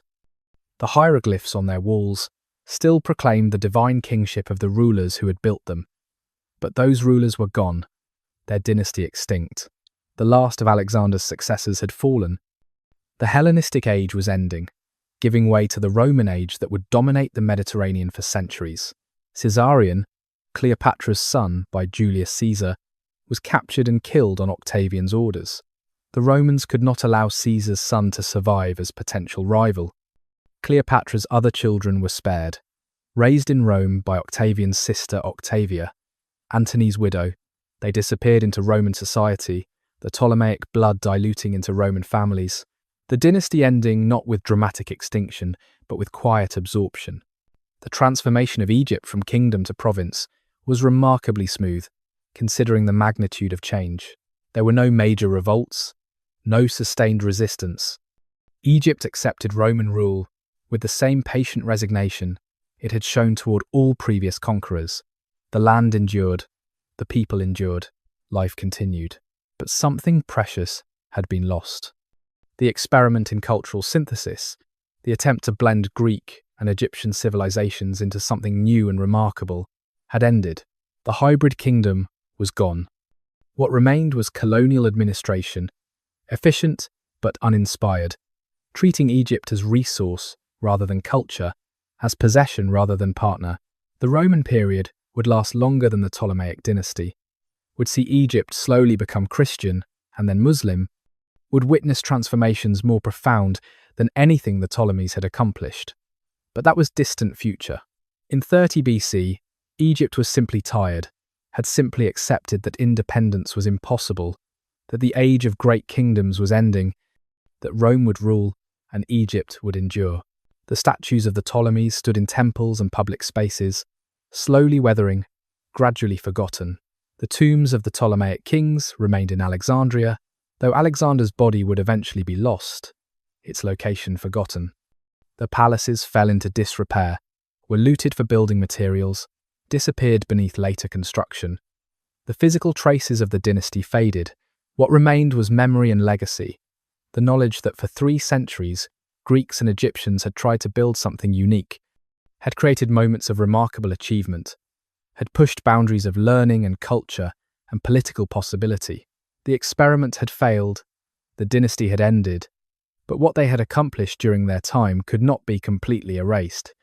Egypt was Rome's now, but it was still Egypt, and the memory of when it had been something more, something different, something hybrid and strange and briefly magnificent, that memory lingered in the stones and the stories and the slowly fading inscriptions on ancient temple walls. What Alexandria gave the world. When we assess the legacy of Ptolemaic Egypt, we must look beyond the political failure, beyond the dynasty's extinction and Egypt's absorption into Rome. The Ptolemies ruled for 3 centuries, and during that time they facilitated achievements that shaped human civilization in ways still visible today. The library and museum, even in their eventual destruction, left permanent marks. The idea that knowledge should be collected, organized, preserved, and made accessible to scholars became a model for every major library thereafter. The systematic cataloguing of texts, the textual criticism comparing different manuscript versions, the translation projects bringing knowledge from one language into another. All of this became standard practice because Alexandria pioneered these methods. The mathematics developed in Alexandria formed foundations that we build on still. Euclid's Elements remained the standard geometry textbook into the 20th century. The proofs and theorems he compiled in Alexandria 2,300 years ago are still taught to students today because they remain valid, elegant, and fundamental. Euclid did not invent all the mathematics in his book, but he organized it systematically, established rigorous methods of proof, created a framework that subsequent mathematicians would use and expand. Eratosthenes, measuring the earth with a stick and a shadow, demonstrated that careful observation and logical reasoning could unlock nature's secrets. His method, simple in concept but brilliant in execution, showed that the universe was knowable, that human intelligence could comprehend even planetary-scale phenomena. This faith in reason and observation, this belief that nature followed consistent laws that humans could discover, became central to scientific thinking. The medical knowledge accumulated in Alexandria, the systematic dissections and anatomical studies, the careful recording of symptoms and treatments, all of this advanced human understanding of the body and disease. The physicians trained in Alexandria spread throughout the Hellenistic world and later the Roman Empire, bringing with them more effective treatments and more accurate understanding. Lives were saved because of knowledge developed in Ptolemaic Egypt. The Septuagint, the Greek translation of Jewish scripture, commissioned by Ptolemy II, made Jewish thought accessible to the wider Hellenistic world. So, this translation profoundly influenced early Christianity. Since most early Christians read scripture in Greek rather than Hebrew, the theological concepts, the specific word choices, the way ideas were expressed in the Septuagint shaped Christian theology in fundamental ways. Without Alexandria's translation project, Christianity would have developed differently. The city itself became a model for cosmopolitan urbanism. Alexandria showed that people of different cultures could live together productively, that diversity could be a source of strength rather than weakness, that commerce and culture could thrive in mixed populations. This was not perfect multiculturalism. There were tensions and conflicts and inequalities, but Alexandria demonstrated possibilities of cultural exchange and synthesis that influenced urban development for centuries. The artistic fusion of Greek and Egyptian styles created works of lasting beauty. Ptolemaic temple reliefs combined Greek naturalism with Egyptian symbolic meaning. Statuary blended the two traditions in ways that were neither purely Greek nor purely Egyptian, but something new. This artistic synthesis showed that cultures could borrow from each other creatively, that tradition could be honored while incorporating new influences. The administrative systems developed by the Ptolemies, the bureaucratic organization, managing a complex kingdom, the methods of taxation and governance, influenced Roman administration when Rome took over. The Romans learned from Ptolemaic Egypt how to manage a large, diverse territory efficiently. The prefecture system, used in Egypt, became a model for governing other provinces. The religious syncretism, the deliberate creation of gods like Serapis, who bridged cultural divides, demonstrated that theology could be flexible and adaptive. This influenced later religious developments throughout the Roman Empire. The idea that gods from different cultures might be aspects of the same divine reality, that religious traditions could be translated and merged, became common in the late Roman period, partly because Alexandria had shown it was possible. The cult of Isis, which began in Egypt but spread throughout the Mediterranean during the Ptolemaic and Roman periods, showed how a religion could transcend its cultural origins. Isis temples were built from Britain to Mesopotamia, with worshippers of all backgrounds. This universalizing impulse, this idea that religion could speak to human needs across cultural boundaries, anticipated Christianity's similar universalism. The intellectual community created in Alexandria, the tradition of scholars working together, sharing resources, debating ideas, building on each other's work, established patterns still followed in universities and research institutions. The concept of the research institute, where thinkers are supported to pursue knowledge for its own sake, was largely an Alexandrian invention. Modern academia owes something to Ptolemaic patronage of learning. Perhaps most importantly, Alexandria preserved knowledge that might otherwise have been lost. Greek literature, philosophy, science that existed in single copies or small numbers, was copied in Alexandria, distributed to other libraries, preserved for future generations. When the original texts were lost, the Alexandrian copies survived. How much of ancient Greek culture would we know if Alexandria had not collected and copied those texts? The loss of the library was tragedy, precisely because we understand how valuable it was. But even in destruction, it left traces. Scholars who studied there carried knowledge to other places. Copies of Alexandrian texts survived in other libraries. The methods developed there continued in other centers of learning. The dream of comprehensive knowledge collection inspired later attempts, from the House of Wisdom in Baghdad to the great European libraries of the Renaissance. The Ptolemaic experiment in cultural synthesis ultimately failed politically. The dynasty ended, Egypt became a province, the independent kingdom was absorbed, but the cultural achievements, the intellectual advances, the methods of scholarship, the works of art and literature, the scientific discoveries, all of this outlasted political failure. The Ptolemies are gone, but what they made possible endures. In museums today, you can see Ptolemaic art, the distinctive blend of Greek and Egyptian styles. In libraries, you can read texts preserved because Alexandria collected them. In mathematics classrooms, students still work through Euclid's proofs. In medical schools, students still study anatomy, first systematically described by Alexandrian physicians. The legacy is scattered, diffuse, often unrecognized, but it is real. Ptolemaic Egypt gave the world a vision of what was possible when different cultures met and engaged seriously, rather than simply one conquering and imposing itself upon its other. That vision was imperfect, compromised, ultimately unsuccessful. But for 3 centuries, it produced remarkable achievements, and those achievements, transmitted through time, remain part of humanity's intellectual and cultural inheritance. The dynasty is dust, the library is ashes, but the ideas survive, the knowledge persists. The dream of collected wisdom, of cultural synthesis, of learning without boundaries, that dream continues. Alexandria's greatest legacy is not political but intellectual, not temporal but eternal. What the Ptolemies built with stone has crumbled. What they built with thought endures. Echoes in the present. Alexandria today is a modern Egyptian city, busy and crowded, bearing little physical resemblance to the ancient capital of the Ptolemies. The palace complex is gone, built over by later structures, or submerged beneath the Mediterranean's risen waters. The library is a memory, though a modern Bibliotheca Alexandrina, opened in 2002, attempts to honour that memory with a new building dedicated to learning and cultural exchange. The Pharos lighthouse collapsed centuries ago, its stones recycled into a medieval fort that still stands on approximately the same location. But beneath the modern city, archaeology continues to reveal traces of Ptolemaic greatness. Underwater excavations in the harbour have discovered sunken palaces, statues, columns, the scattered remnants of buildings that slid into the sea when earthquakes transformed the coastline.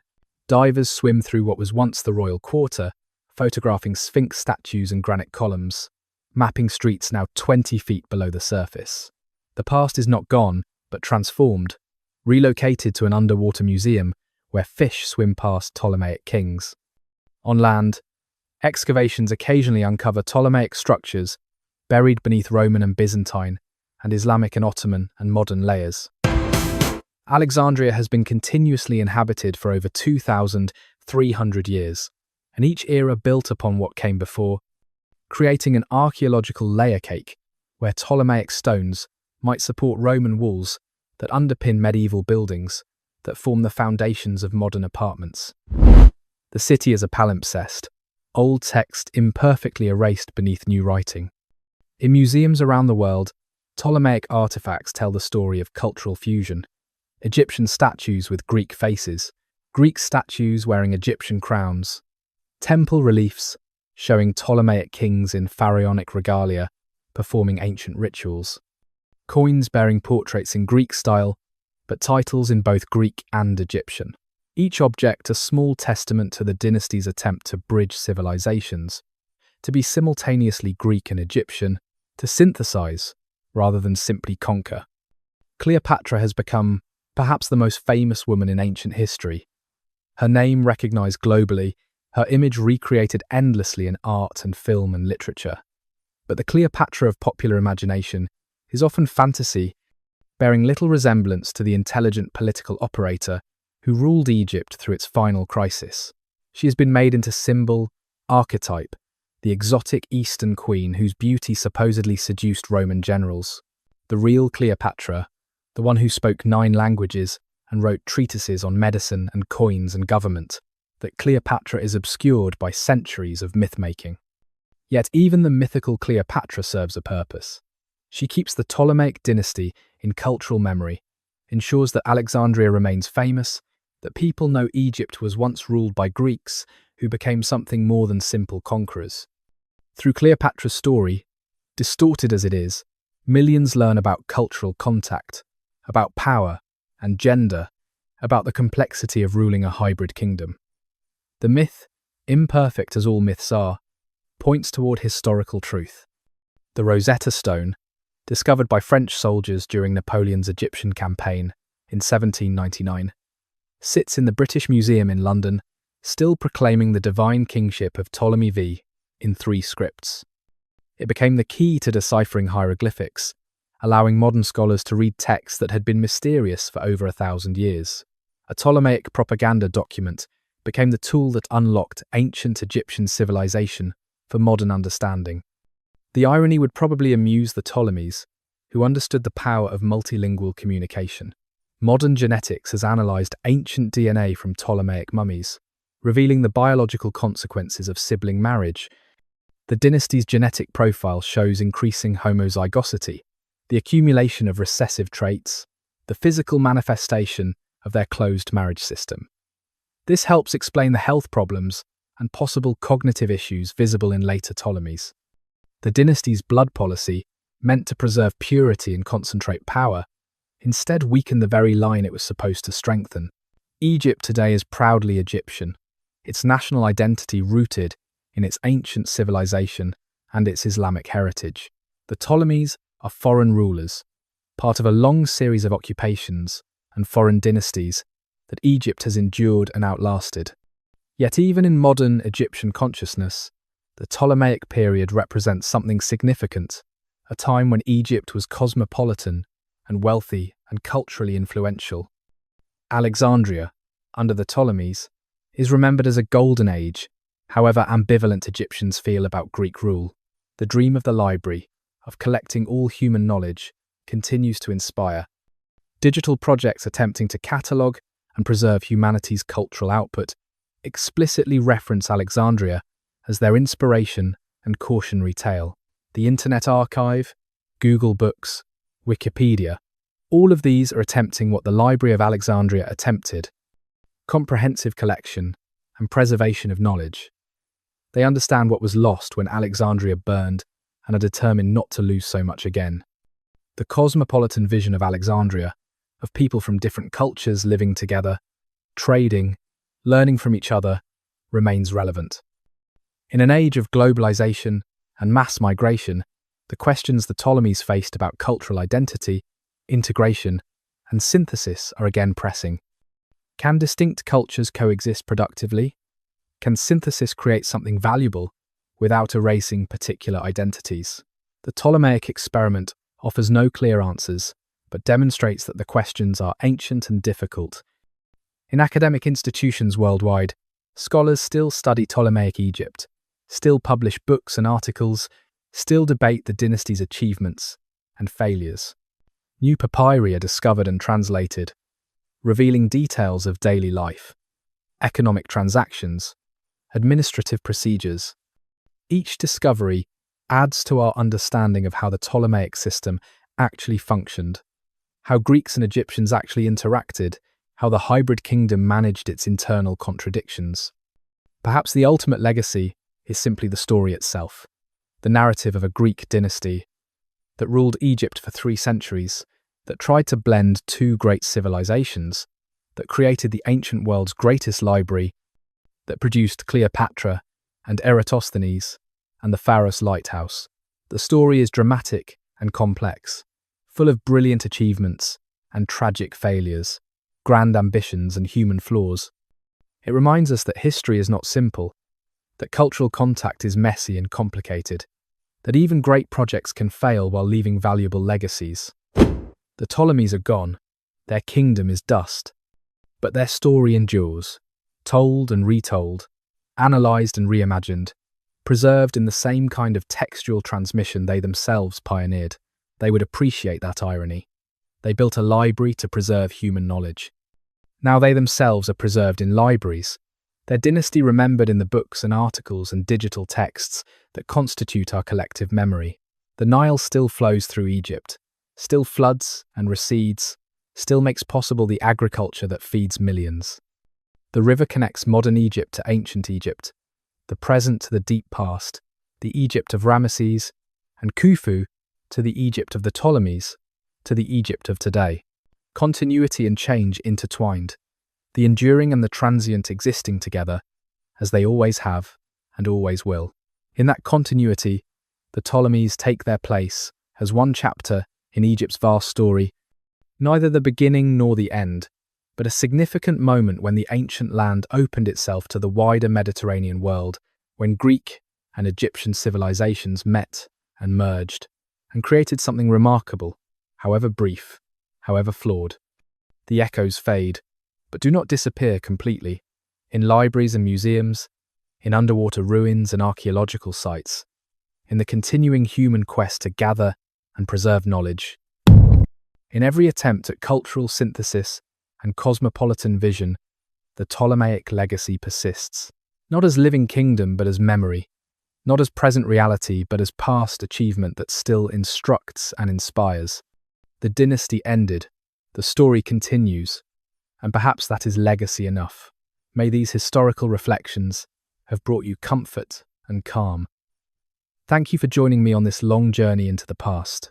As our historical journey ends, may your peaceful night begin.